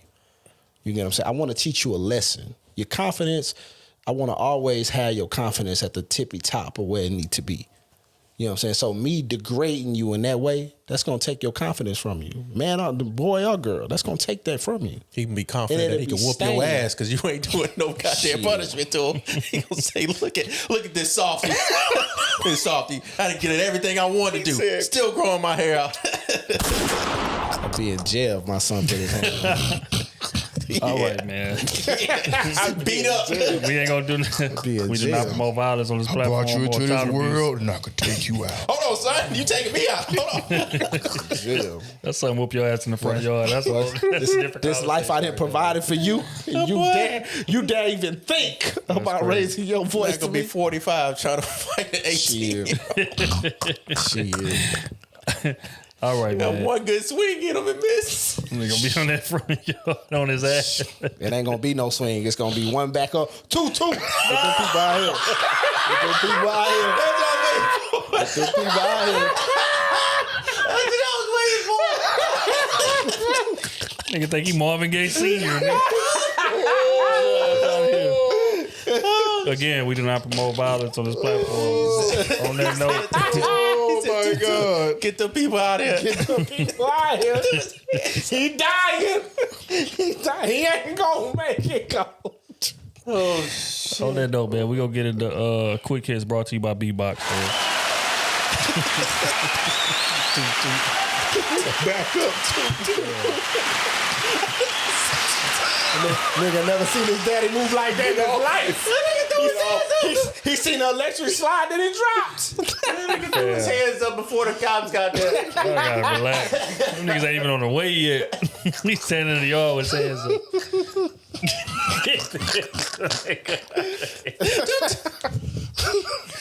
Toot. That's the name of this part. Hey, man, first and foremost, man, salute to B-Box, man. We appreciate y'all. And everybody that's participating in the competition and participating in the giveaway, man. We appreciate y'all, man. That it's a lot of participants, man. So, you know, the message is spreading. And like I said, man, y'all keep on, supporting us and supporting B-Box. And we're looking forward to giving this money away. I promised y'all a secret word this week. Y'all better get y'all post up too, because all y'all tied up right now. That's a fact, man. All y'all only got 1 point. I got 15. I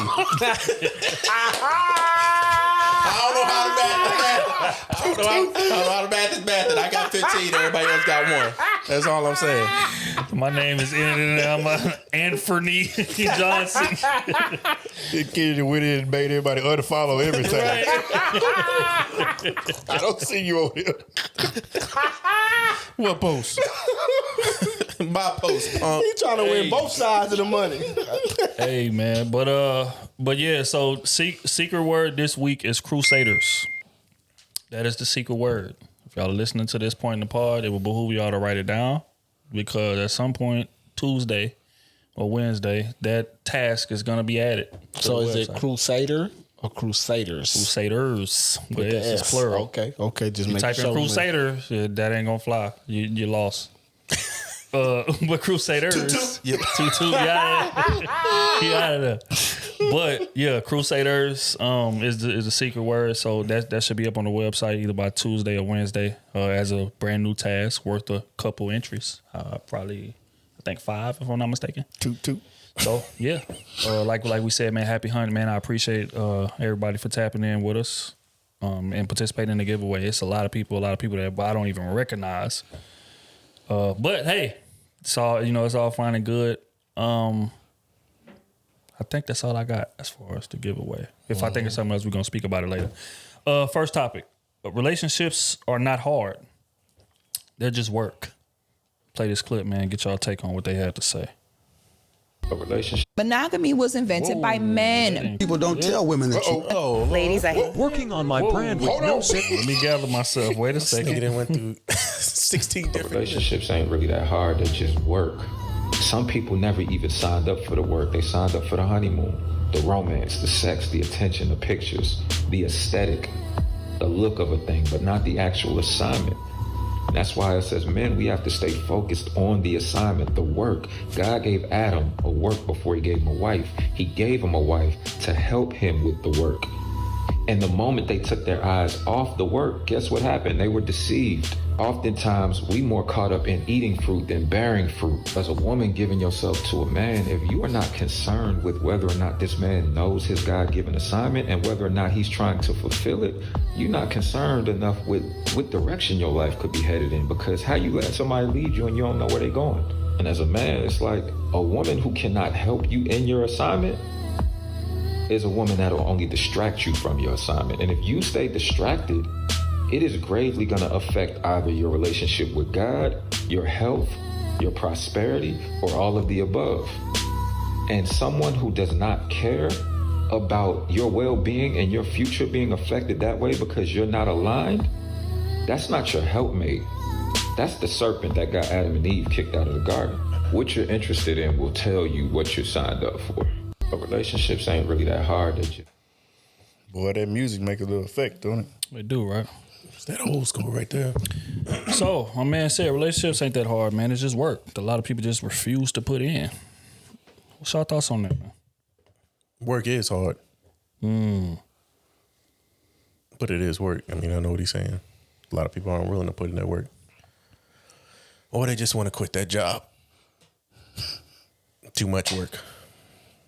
Sometimes too much work. Sometimes work is just too much. You got to go. You didn't stress your ass out too much. You can't been working your ass off. Really and truly. And it ain't coming through. But I get what he's saying. Relationships are definitely work. Well, sometimes some people just take the job just to have a job. Yeah. Slide on the resume. They just trying to get by. Yep. You just a stepping stone, like Smooth say. You know? Applied for a job and you was really there just to be an intern. You thought it was a full-time position. You ain't even getting paid. You ain't getting paid. You get no benefits. Just a part of other interns. That's crazy. Yeah, I think people just want the easy way out. Yeah, that's just like everything else in life. People want the end goal, but they don't want to be in that gym at 4 a.m. putting that work in, lifting them weights, running, putting them jumpers up. You know what I'm saying? So at the end of the day, like when you don't get those desired results, you got to think about what work did I actually put in to get it?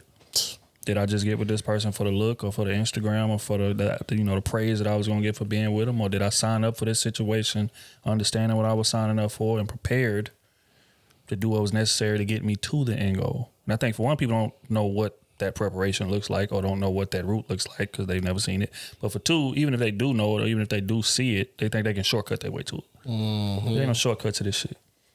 And if anybody tell you otherwise, they have not been in it, a long-term relationship to speak of. Like it's going to be changes. It's going to be a lot of different things going on. So you got to be like constantly aware of what the mission is, constantly aware of where it is that we're going in order to get there. If you're not, you lose sight for 1 second. That's all it takes. You to take your eyes off that road one time, could jeopardize the whole thing. Y'all could be 12 years, 15 years in. Now everything is jeopardized. Y'all got kids that got to suffer for this. Y'all got assets that you're going to have to lose or get split up or whatever the case may be. And just because you took your eyes off that road for 1 second. So that is the work, keeping your eyes on the end goal despite all of the white noise and all the distractions that's going on around your ass. And it's going to be a lot of them. Whether it's family, friends, just outside world in general. It's going to be a lot of distractions that's going to try to get you to take your eyes off that road. So the work is not doing that and seeing it through. And most people are not built to see it through. That is a fact. That's a fact. And some people just only want to be married. That's what I'm starting to notice. Like just only want to be married, just for the look. And then be divorced in a year or two because you didn't understand what that position was going to require of you. So yeah, I see a lot of that, bro. Yeah, so this work, man. I like get married on the high and be divorced on the low. I like, but that's why I respect.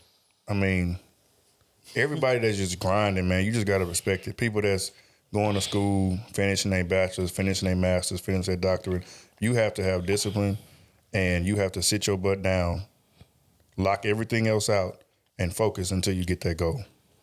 Working out, you have a goal in mind. Like time after time, you'll see people work out a couple times here and there, and 2 months and pass by. You only worked out 5-6 times, and you expect them to shed all this weight. It don't work like that. Not only that, you also have to change your diet. So you can't work out and be eating terrible and expecting some bad results. Right. So same thing in relationships too. Like one, people don't want to put the work in, and two, people don't want to change to make sure that shit works. And a lot of times, that's what happens. If you stay the course, do what you're supposed to do, 3, 4, 5, 6 months, then you'll start seeing results. Shit's not gonna happen overnight. It's just not gonna happen. But so many people want the easy way. People want this fairy tale lifestyle. They want this big wedding. Then once the wedding get there, now you got to go back to this person every single day. Because if you think about it, that wedding, a lot of times, that was a distraction. So you didn't really have time to just vet your partner like you should have maybe. You know, maybe finances and stuff start coming up. So all this stuff started coming into play now after the fact. And then after you get married, it's like, damn, I don't even know this person. Because you was too busy focused on the wedding. You too busy focused on vendors and having your moms there and friends there. And like, that's all your focus on. You mad at him for not being bought in when you really don't seem like you bought in. You want this day. And a lot of times, those men don't speak up like they should.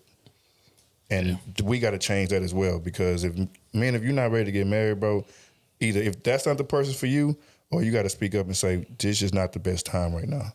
And I think that happens far too often. People jump the gun, you get married, then you divorce in the first year or two. That was doomed to fail if you getting divorced that damn soon. Like, you didn't even try to make the shit work. So I think that's telltale signs right there. You getting divorced that quick, sometimes you gotta take your time, man. Because that shit is I'm not married yet, but I see around me like that shit is a process. Definitely. You know what I'm saying? Every single day you got to grind. Every single day you got to make the time. Every single day you got to want to be there. And if you ain't want to do that, then you wasting your time. Yeah, which is the wild part. People ask for advice all the time in terms of like, hey, man, how do you get there? How do you get to that long term? How do you get that? And the answer is very simple. It's discipline. Everybody knows what to do. Everybody knows what you're supposed to be doing. But everybody's not disciplined to do it. It's just like sports, right? If I'm playing basketball, I'm playing football, like I know that I need to be in that weight room every day. I know that I need to be putting up those jumpers every day. I know I need to be running laps every day to stay in shape and be ready for the game when it comes. But do you have the discipline to do it every day? And that can't be taught. That's want to. That's will. Mm-hmm. You have that or you don't. You can give a motherfucker the blueprint. Hey, bro, this is how you get rich. Because this is one thing I've been doing lately. I've been doing a lot of reading and watching a lot of docs on just like some of the richest people ever in America. And the common theme is the same. It's discipline. Yep. When everybody's going left, you cannot be afraid to go right because you know that that's what your vision is leading you. You know that that's what you're supposed to be doing. If you go where everybody else is going in terms of direction, you're going to end up like everybody else. Mm-hmm. So people know what to do. So giving advice is pointless. Are you disciplined enough to get it done or not? Yep. You got to do the shit that's uncomfortable to get ahead. That's what it is. Anytime you want some results, you got to do the shit that's uncomfortable. And once you do that, you get over that fear, get over that hurdle. More times than not, you're going to be all right and you're going to land where you want to. Yeah. But it's just getting out of that space, out of that fear, and just that, again, like you said, that want to. And once you start doing that, it'll change. Well said, we're going to keep this thing moving, man. Next one, can women have it all? In terms of relationship, careers, things of that nature. I'm going to play this clip that y'all take. You know, I went through a breakup last year into this year that has been very, very painful to navigate, especially ending a long-term relationship. And I think for us at a big age, you probably have all of these ideas around what it means to be our age, to be partnered, to have children if you want them, to have a family in a particular type of way. And when you look up one day and you don't have that, it can be completely earth-shattering. And I know, at least for me, not, delving too much into my circumstances, I thought we were fine until we weren't. And so there wasn't like this slow burn. It was like literally crashing into a wall with a lack of preparation for the grief that was to come. And it happened at a time, Margot, where I was also excelling in so many ways with my brand. I had fought so long to take politics and fashion from a hobby to a career. I was there. I was a full-time solopreneur. My numbers are growing across platforms. I'm making great money. And then my fucking relationship ends. And it's like, how does this happen simultaneously? And I kept saying to you through the grieving process of the end of my relationship is that I was afraid to truly let go and to feel because I thought everything was going to fall apart. I went through a breakup. So she said she tried to juggle in terms of relationship, in terms of chasing her career, and her career was thriving like a motherfucker. But the relationship started suffering in the process. She wasn't given the time, effort, and energy that she needed to make that relationship work, even though the career she was, and it was thriving. So the question is, can women have it all? In terms of their relationship and their career. I would say yeah. You just got to learn how to separate the two. Obviously, that's a learning experience for her. You know what I'm saying? I guarantee you if she... us men don't come a dime a dozen. If she ever find another good man, I guarantee you she's gonna know to separate the two. Yeah, I can hustle, but at the same time, when I come home, I gotta turn that shit off. Right. You know what I'm saying? Because the work is done. Before you stepped in that house, the work is done. Matter of fact, the moment you left the business, in a sense, the work is done. You know what I'm saying? So when you come home, yeah, you can have conversations about the work with your man and all that type. Just have a conversation, but you know what I'm saying? You got to step into your feminine when you with your man and all that type of shit and just be a lady. And then when you go back out, hey, be back because it sounds like in her business, she ferocious, which is great. Which, you know what I'm saying? That's where you get it off at. That's where you goddamn thriving at. Do your thing. But when you with your man don't care about that. He just trying to be with you, trying to love on you. And obviously, she wasn't giving that type of attention, so he did. Men definitely want to feel needed. They want to feel appreciated. They want to feel attractive. They want to feel all types of things similar to that from their woman. And if you work all the time and if you gone all the time, when do we have that intimate time? Right. Because men, as much as we bust our ass too, we understand we got to make that. Men that want to be there will make that time, especially that intimate time, because we understand that that's important for our woman. So on the flip side, you working, bust your ass, hitting all your goals and things of that nature, and then never have time for your man, yeah, it's going to suffer. Because he's like, why am I here? Where do I fit outside of here? Because your work is your priority. You're doing good, which is great, but then we don't have that me time. We don't have that hour time. So, yeah, it's hard. Can they have it all? Yes, but it just takes the right partner. And especially with this being so new for a lot of women, they just have to understand it just takes the right partner at the end of the day. You can't just, you know what I'm saying, go hard and just expect anybody to just fall in line with you and y'all be successful together. It's just not going to work that way. Some sacrifice is going to be made somewhere. Somewhere it's going to have to be made. Kenny, can I have it all? Career and man and relationship and motherhood, all of it, and thrive. Damn. Shit all over the place. So her career was just starting? She just started to get her career going when she was dating this man? Or she had it going and just started thriving. She had it going. She had it, but she was trying to push it further. Yeah. So it wasn't really big, so she was putting a lot of effort into that career to get it started. And then it got big. I think that man didn't know what he was signing up for. It's true, too. And he chose wrong and she chose wrong. That's how I see it. Damn. Yeah, because he wanted more time from her? If you know what I'm saying, if I'm dating somebody, I'm not married to them, I'm dating them and I see that this is their, big time. She's older. She's not 20, 21 trying to find a way. She knows her way. She knows her career. So this is her career path. Hey, what do you do? Oh, this is what I'm doing. I'm just trying to get it up off the ground. A woman told me that. Oh, I know she's going to be pushing that career. Because she's got to have some she can't fall back on me when she's dating me, put all on the back end. I'm not even married to her or nothing. Just put all yourself into me. 9 times out of 10, that don't work out well.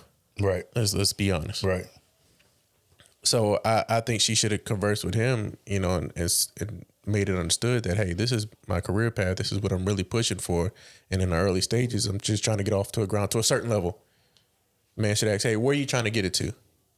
Okay, well, I'm trying to get to here. Okay, so how can I help you get it there? Most of the time, the man is already going to be in his career path.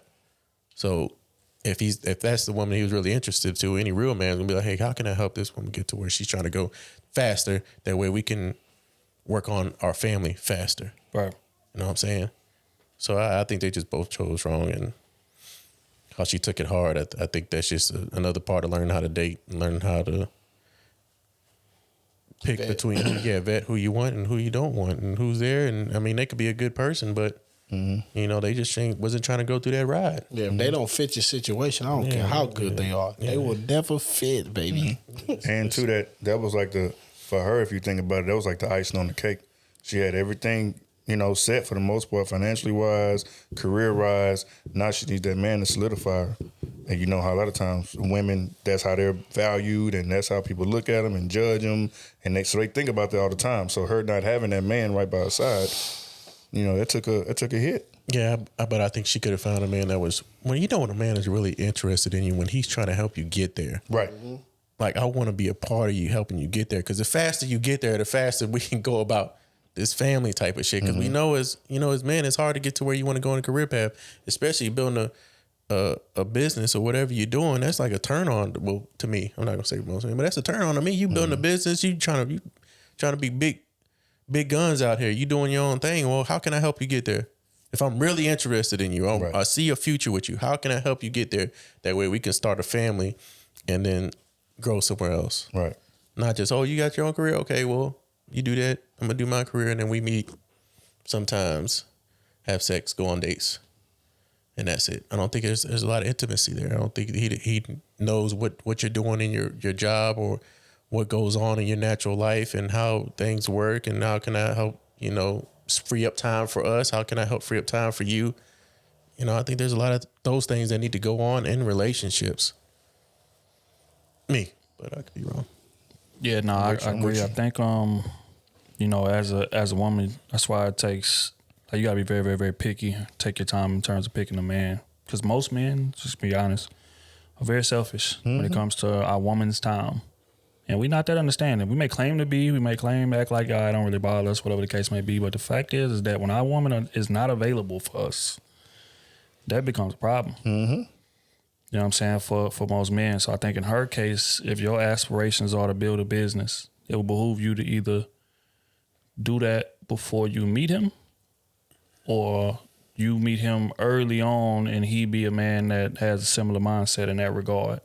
In terms of like seeing you get there, right? But if I catch you in the middle of it, and again, most men, by the time we ready for a relationship, like we ready for our woman to be domesticated to an extent. That's not saying you can't chase anything, right? But that's saying that I need you available for me and for the household situation. Like as a man, you don't want to be giving more time, energy, and effort to the house than your woman is giving. That feels crazy. And despite the fact a lot of men won't admit that, but it does. So, again, I think it's situational where they just met at the wrong time. She got aspirations, and I would never say put your aspirations on hold. I would never say that because I know the resentment that's gonna come behind that. So it would just be best for you to find a man who's on board with that. It's gonna be a patient find, but they are out there. And then you get with that man and then y'all won't have these type of issues, right? But most men are going to have an issue with that. So to answer the question, like for the majority part, you can't have it all. You got to sacrifice something. But even as men, we got to sacrifice something too for a relationship. Like that, like a man may be out there getting to his bag, but I guarantee you, if you wasn't in his life, he would be out there getting to it way more ferociously, as Smooth often says. But we got to sacrifice that time. For instance, podcasting, right? If I wasn't married, I'd be podcasting every day of the week. Every day. Setting up meetings and setting up podcasts and this, that, and the third. And flying out every week. Live stream, flying out here, flying out there to do what I got to do to build this brand. 100 miles an hour. But when you got a family, you have to give that up to an extent. You got to do it when give you up can. the family. That's what you give up. How bad do you want? That's the problem with you. Put your mama on the phone. That's why we ain't what we need to be. Put your mama on the phone. Nah. The career comes first. Focus is Tell on. her I ain't never coming back. Stay on your purpose. On your purpose. See, we as men.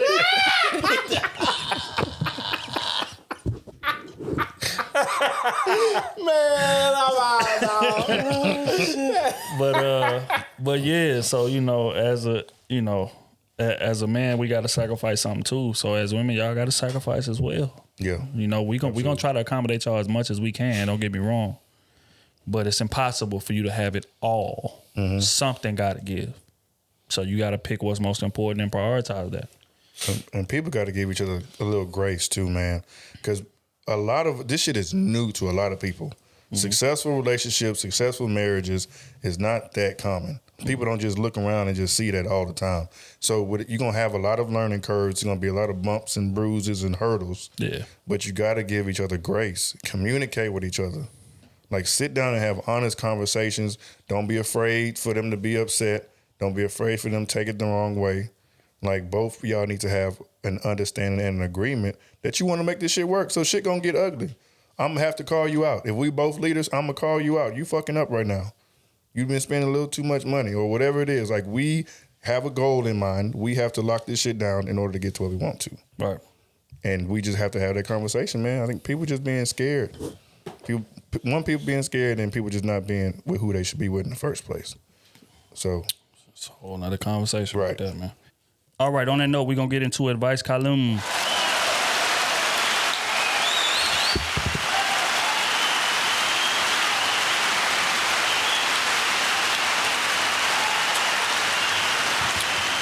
All right, man. Smooth out.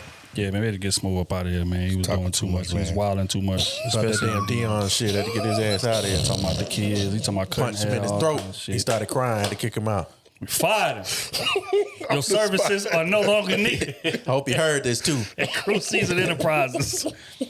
But all right, man. First things first, we're gonna get into hold on right quick. Y'all be patient with me, man. I didn't have it all queued up like I was supposed to. All right, first one, GG, Patreon.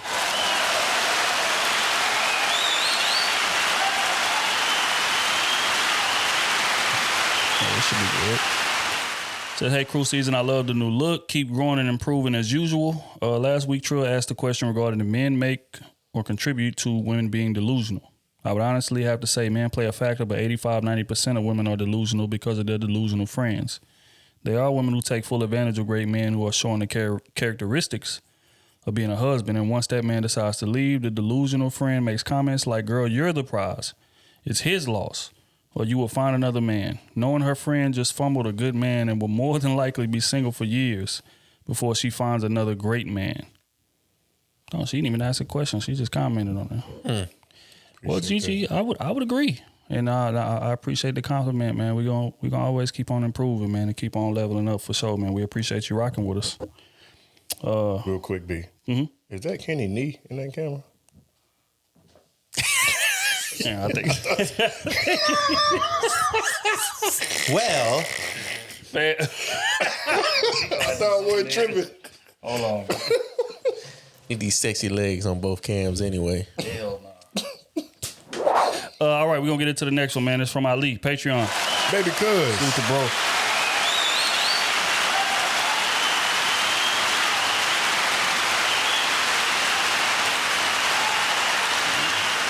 So you say, what up, family? Got another TikTok question for y'all. So I had a discussion with my cousin and she felt the ex-husband was in the wrong for what he did while his wife was in a 36-hour coma.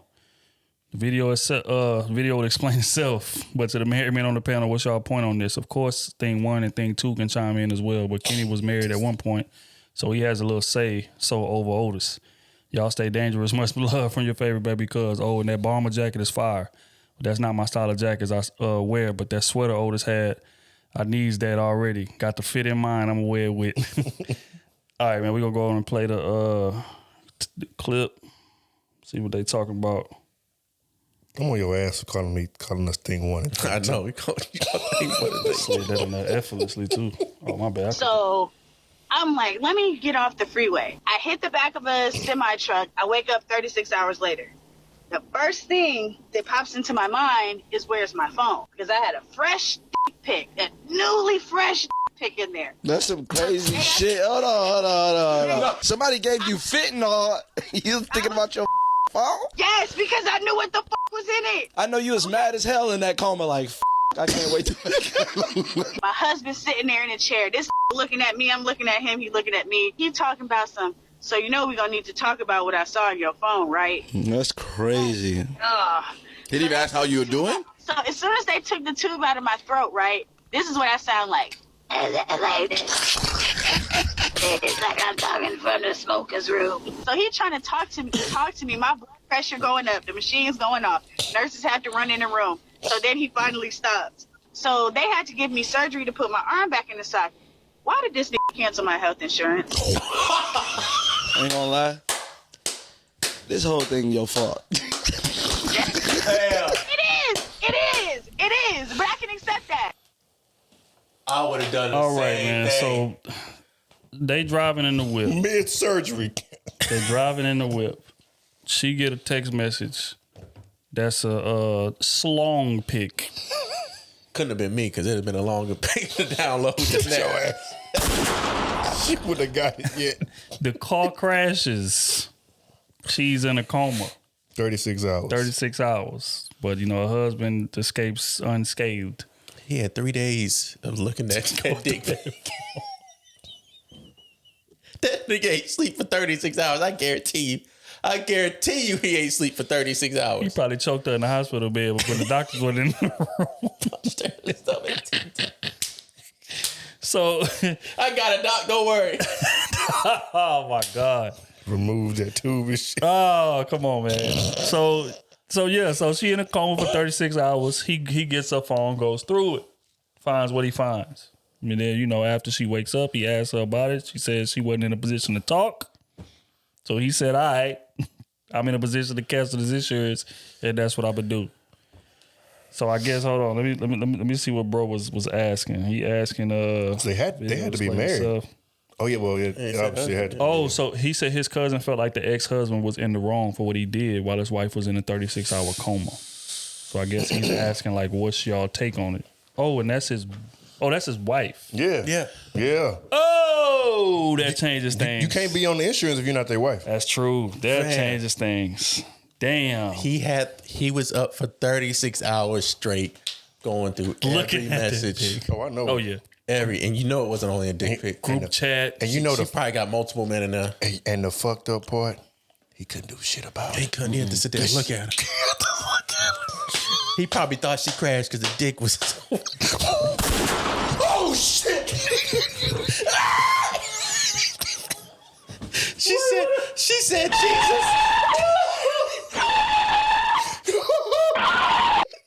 Jesus. Damn. Could you imagine your wife in that coma? You waiting 36 hours straight to fire her ass up. Straight. He couldn't even sleep. Hey, fam. Hey. Oh no.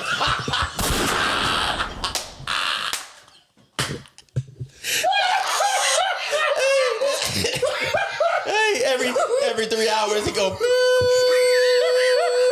I'm just practicing on that. Doctor's rushing in. What happened? I don't know. Just sit there. You can't do shit else. That's correct. I'm just gonna test it. That is crazy. Wow, man. And then they had to take the thing out of her throat. Oh man, he probably was like, "Fam, this probably she can't even talk." He said she was sounding like one of them smoker commercials. He tried to argue. He tried to ask questions about the picture. She couldn't even. I don't want you to talk. Fam. Cut the insurance. He did the right thing. I agree, man. Prayers to all parties involved, man. Jesus Christ. Do I feel like the husband was wrong? No. Was it extensive? Was it too much? No. I don't. Because for one, I need a divorce before you even wake up. Let's just call that what it is, right? So in the process of getting that divorce, I don't think you need to be on my insurance no more while I'm in a divorce. You figure it out. Matter of fact, you call old boy that sent the pic. Y'all figure that out together. We're going to have to wait a little bit to get that divorce, though. Because on her end, she was in a bad state, so she couldn't sign no paperwork. No, we would have forced the signature. You can't coerce me. We would have forced the signature. I'd have took that limp ass hand and signed something. Yeah. Unfortunately, it don't happen that fast. But see, look here, man. Still. Ooh, man, I couldn't imagine. I could not. But can you imagine? No, I would did exactly what he would did. Because I know me, I would have been up for 36 hours straight. Right when she woke up, just looking at her. You did something petty? On to the next question. Next question, man. We're going to get into it, man. I would have definitely cut the health insurance for sure. I thought he was going to say he would beat or something during that time. Nope. I'd have been in them streets putting up buckets. Been so hurt right then and there. Like, what? How dare you? I'm the one sitting in here in this hospital looking at you. Mm-hmm. You hurt 2 times because you don't know if she gonna make it. I'm if she don't make it, bro, imagine. I'm rushing. Hey, because you never get a chance to go front of. That's crazy. That's crazy, man. Now you got to orchestrate the funeral. You got in an accident deal because with you the was family. leaving his house. Like old girl. Remember that dude cheated, stole her car, and died. Fam. Oh yeah. I remember that. Nah, bro, you just he did the right thing. He ain't in the wrong. No, you that was. Come on, man. I don't know if I would have done that, but he wasn't wrong. I would have did it. Damn sure would have done it. I ain't gonna lie. On site. I'm petty like that. Yeah. And on top of that, I'd have been in the street sniping before she woke up and after she woke up. That's just honest. Because I'd have to take my mind off the anger. Nah, because I needed to wake up and see me do this in the act. You'd have brought it to the hotel. He'd have brought it to the hospital. Cheeks right next to it. Oh, come on, man. Right next to the little bed. Right next to a dislocated shoulder. That way she can't move. Oh, she can't even reach it. The same shoulder. plucking that shoulder because it hurt you. That's some petty shit. He say right next to the shoulder, so she can't reach for me. Yeah, man, prayers to all parties involved. Jesus Christ, especially the husband, man. Because come on, man. Oh man, I couldn't imagine. We're gonna keep it moving. This one's from Lex Patreon. Oh my God, that was a good one, Ali. That was a good cold game out here, man.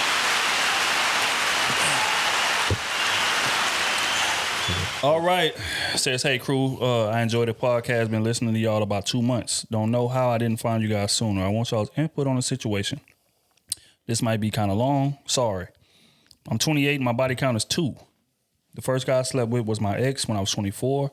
We didn't have sex until about 2 years in for spiritual reasons. And then we both gave in. But he's never made me come, like ever. I faked it every time for 2 years. The only time I came was when I was assisting him. I always had to be playing with myself simultaneously as we were having sex because I knew I wouldn't come with just him giving me strokes, and his head was horrible. I let him get a few strokes, then I start moaning, and he'd come. Time out.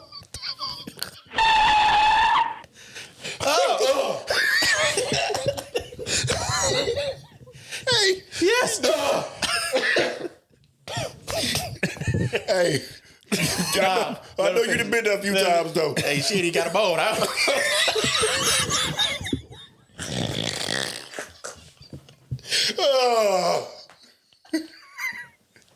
My bad. Nah, y'all niggas. My bad. Y'all niggas is insane. That's how I don't even need a moan. 3 strokes in. Wait.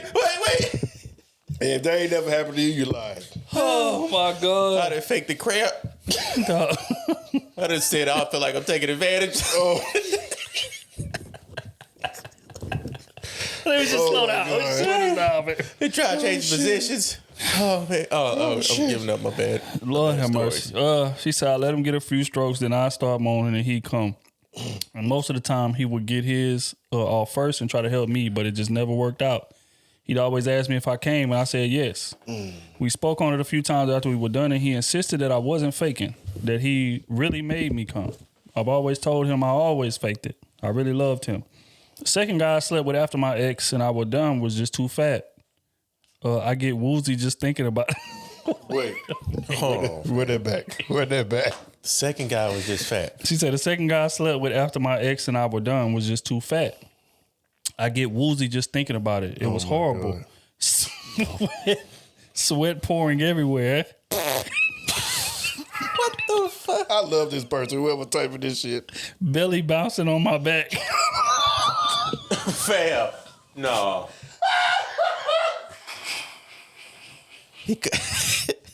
He had to use his hands to smack her ass. His belly was doing it.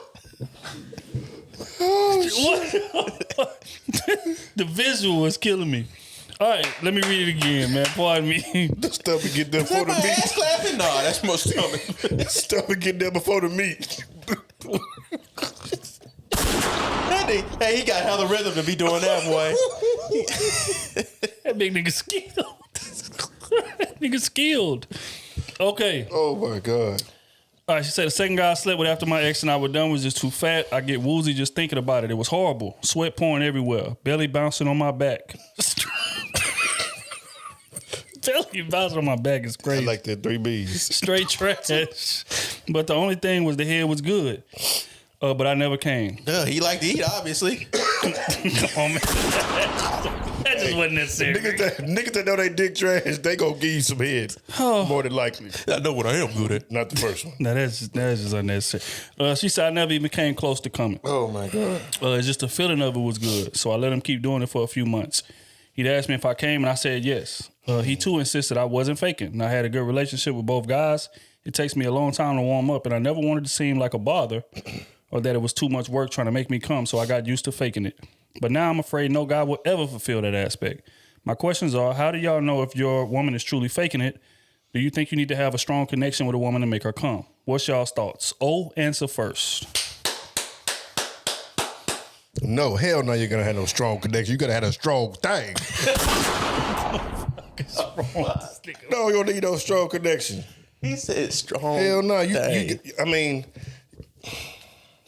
your woman is a lot different than you just smashing a random person. Right. When you smash a random person, a lot of times you just gonna get yours and you done with it.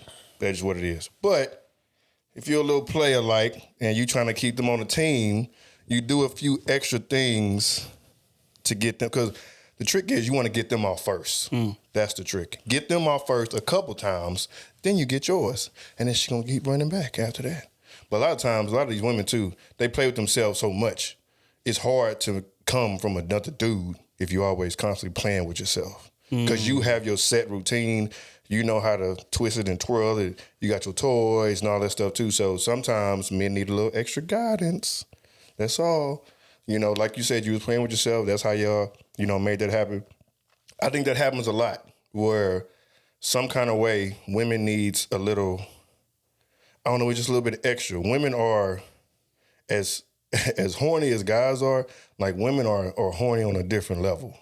And it takes sometimes multiple things for you to get to them. You got to kiss on them while you inside of them. You got to lick on a nipple or something. Like, you got to have like 3-4 things going on in order to get her where she needs to be at times. And if you just having sex, a lot of times that ain't happening.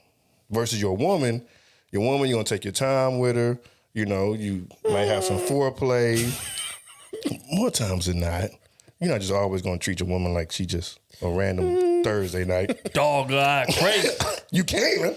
And she going to enjoy it, but she ain't going to always want that. She wants you to, you know what I'm saying? She wants you to do some romantic things sometimes. Take your time with it. She don't want to just be jackrabbit all the time. Mm-hmm. So, but, what about Jack? Sometimes it's them. What about the Jack Campbell? Sometimes it's them. Kenny, how do you know when your woman's faking it? And do you think a strong connection is necessary to make a woman come? I don't know when she's faking it. And honestly, if she tell me she's faking it, then I'll work on it. If she tell me she didn't fake it, then I don't give a damn. If I ask you if you came and you say, yeah, then I'm gonna think you came. Obviously, that's why I'm asking you. Well, I'm not asking. Don't lie to me. I won't even ask either. You're supposed to know. Unless it's really my woman and, we doing something. I'm like, man, I just couldn't nut last night, babe. What did you know what I'm saying? Then we had a conversation. Right. But no, if these men are asking you, did you come? Obviously, they want to make sure that they're doing something right. Right. And you saying yeah, so they're like, okay, well, I'm doing everything you need me to do. I'm doing it right. Instead of being like, hey, no. If you say no, you're gonna be like, damn, all right, how do I fix this? Yes. What do you want me to do? Talk to me. What do you need me to do? Slap me. You know what I'm saying? Choke you out. You know what I'm saying? He may not be an aggressive guy. For real. He may not eat. Obviously, he ain't know how to eat pussy. Why ain't you tell him how to eat pussy? I tell a girl how to suck my dick all the time. Well, not all the time, but back in the day. All the time. You heard that right. He slipped and told it. What I'm saying is you got to talk to people, man. You grown. You're doing grown folks things. That's true. You want to be pleased. You don't just want to sit there and just be doing exercise and not getting no pleasure out of it. I want this shit to feel good. So how do we make it feel good? Do you like that? No. Do this. Mm-hmm. Let me guide you a little bit. Mm-hmm. Let's work it this way. And if they continue to go the opposite direction, then obviously they just ain't gonna be. You can't teach them. Can't take them with you. Mm-hmm. Can't coach them. But you sitting there telling every guy, "Oh yeah, I came," and then afterwards it's over. Y'all talk about it again. You be like, "Nah, I really didn't come." Right. Yeah. Like she said, when she was playing with herself to make her, she could have put his hand right there. And this is the motion. Whatever it is. In my damn hand. Shit. Oh, you hit on the mic. Shoot, then what's wrong with that? Adding a toy to the game. Spice it up. Y'all in a relationship now. You better start doing some spicy things in it. Yeah, that's Chico right there. Shit, you had a toy, you know what I'm saying? Otis like to use toys on himself. They both of them at the same time. Hey, hold on. Whoa. This is too much. Why you telling people our business? No, yeah. I'll get you. I'm going to get you and your girl. If I go down, we all go down. Telling people our business. Used to going down. Nah, but yeah, you need to for sure, spice up your thing and stop lying to these men. Yeah, that's it right there. And I don't know if you can tell when that leg lock up when they start shaking a little bit. I don't know, bro. Like some women girls, act they're good at acting. She said she got 2 years of acting experience. You telling me she could give you a Viola Davis performance? But she also only got 2 bodies. So it's like, one was from a big dude that you didn't really enjoy. So you got 1.5. Nah, but still, she'll be able to know whether or not she came. Yeah. You know well, yeah, that's true. That's true. She didn't say orgasm. She just said come. She just got a nut. She may not know everything she like yet though. Well, she know what makes her come. Yes. Yeah, and that's the first thing you need to do. Yeah. Now we can level that up. That's true. Let's spice it up from there. But she ain't even trying to get to the next. What's her name? Lex. Yeah, Lexi. Lexi, you fucking up. If you making sex unenjoyable for yourself for the foreseeable future, right? But I'm. I mean, it's just because sometimes you gotta have that uncomfortable conversation. I think that's what she's trying to avoid. You know what I'm saying? Like she's saying like, hey, yeah, the whole time I was faking it. Then at the end, I told him that I never came before. It's like, nah, you supposed to have that early. You still having an uncomfortable conversation in the end. Right? You're gonna have it regardless. So you might well get it over with, so that way we can enjoy the sex from that point, right? But if we wait to the end, then it's like, well, you done went through 2 years of not being pleased, and she done probably cheated all the time. Well, no, she said she only had 2. So I gotta take her word. But as it goes on, she ain't getting pleased. You start adding more bodies, right? Why don't you just find one guy that know? You just teach him how to fuck you good until you ready to. That's it. Be serious. At least you're not continuing to add more bodies onto your list. Yeah, because I mean that's what. Yeah, that's what like a single man to do. Like men all got that one go to. When you single, when you out here running around, that you know, when I call her, it's gonna. Don't say that, Otis. Shut up. Got that 1, 2, or 3 go to. That you know when you call her, the mission gonna be accomplished, baby. I ain't got to worry about nothing. All I gotta do is show up and lay down. That's it. So or lay back. When that's gonna lay back. When that's gonna fuck me right. Right. Some can do it all 3. That bitch skilled. She is skilled. Yeah. But yeah, as far as like to answer the question, nah, I don't think a man can 100% know whether or not a woman came. Like, because again, some women are just so used to acting. I think it was a stat that said only very low like percent. 15% of women ever reach orgasm with within a relationship. So it's not a lot of women who reach orgasms. It's way more that don't than do. So a lot of women are just great at acting. You be thinking you in there doing your 1-2 and you not for real. And you will never know unless you say it. So I don't think that's possible. But in terms of the second question, do I think a strong connection is needed? No. I think just a strong skill set and a compatibility is needed. Because sometimes like you'll have great sex just based on competition. Especially from a man. Like we may not even like her for real. Like we may be mad at her, may not, can't stand this trifling asshole. But she is skilled.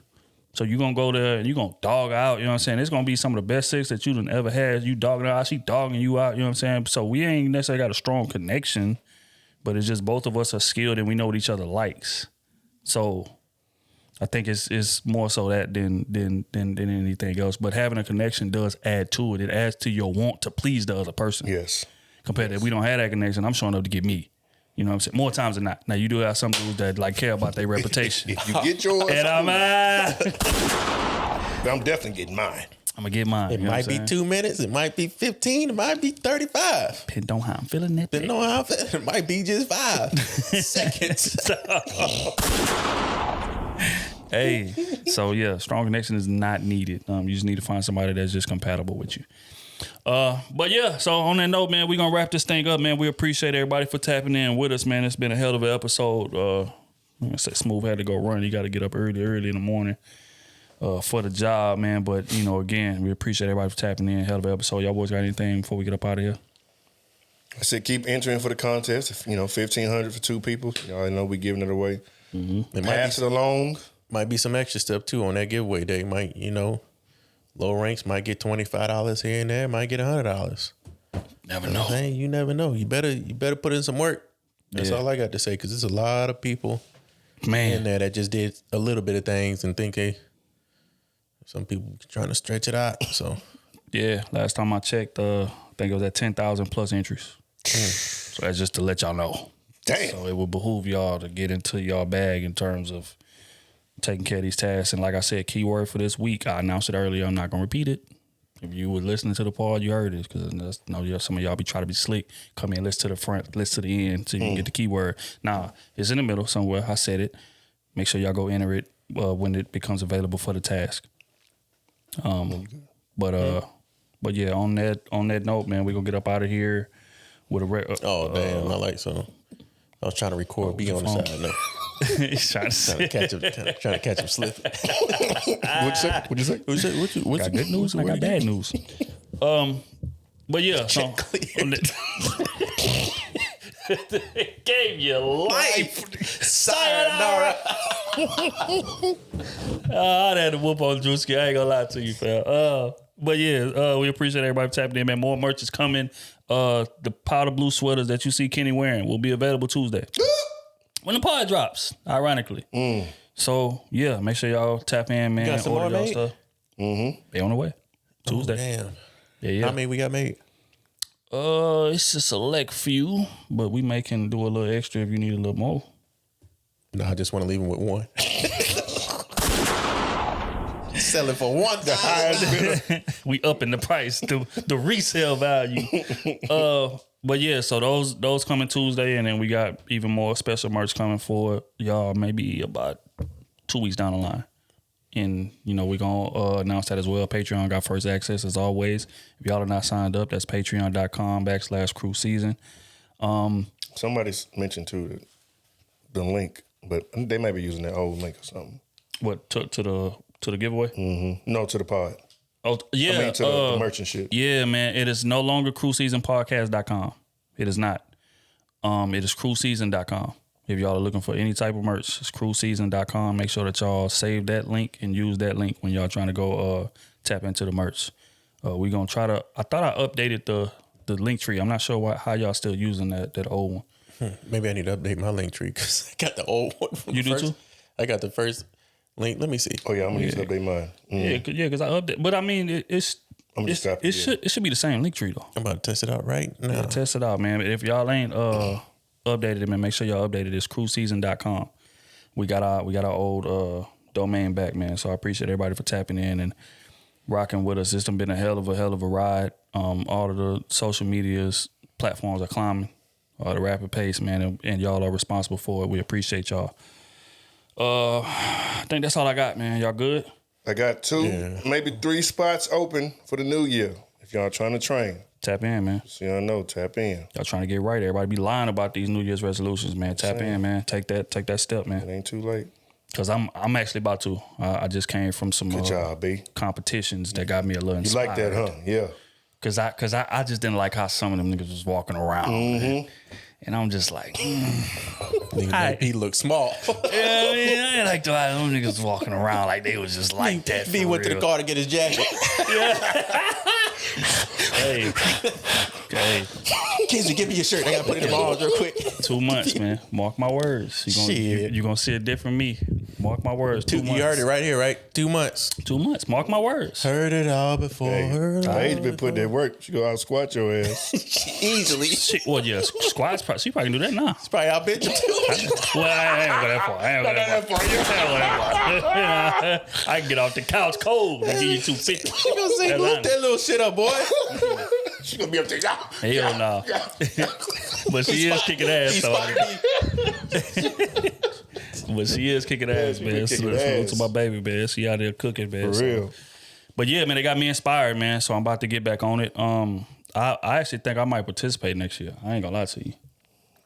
I seen, this is beast mode games that I'm talking about, right? So they go through a wide range of activities. It's like a damn gauntlet. Sounds like CrossFit. Last man standing kind of situation, and I seen some grown men tap out. Now my baby had one at a time. Let me just allude to it, right? The average time people finish that gauntlet is 30 minutes. My baby finished in 21, and it was her first time. Right? So let's get that. Right. But I seen some grown men, muscle-bound men, big men, tap, did not finish. Goddamn right. That shit is about endurance. Correct. It ain't got shit to do with strength. Yeah. That's why I learned that shit a while back. That's why all that extra heavy shit, you keep that. Plyometrics, body work, you know what I'm saying, light reps. That's me. Yeah. That's been my lane ever since. Yeah, so I said I'm about to get back on it, man. 2 months, man. Remember, mark my words. Y'all hold me accountable. Watch this. But yeah, on that note, we're gonna get up out of here, man. Another record off that SZA project, man. If y'all ain't tapped in, make sure y'all go tap the hell in, man. It's a record called Used featuring Don Tolliver, and we are gone.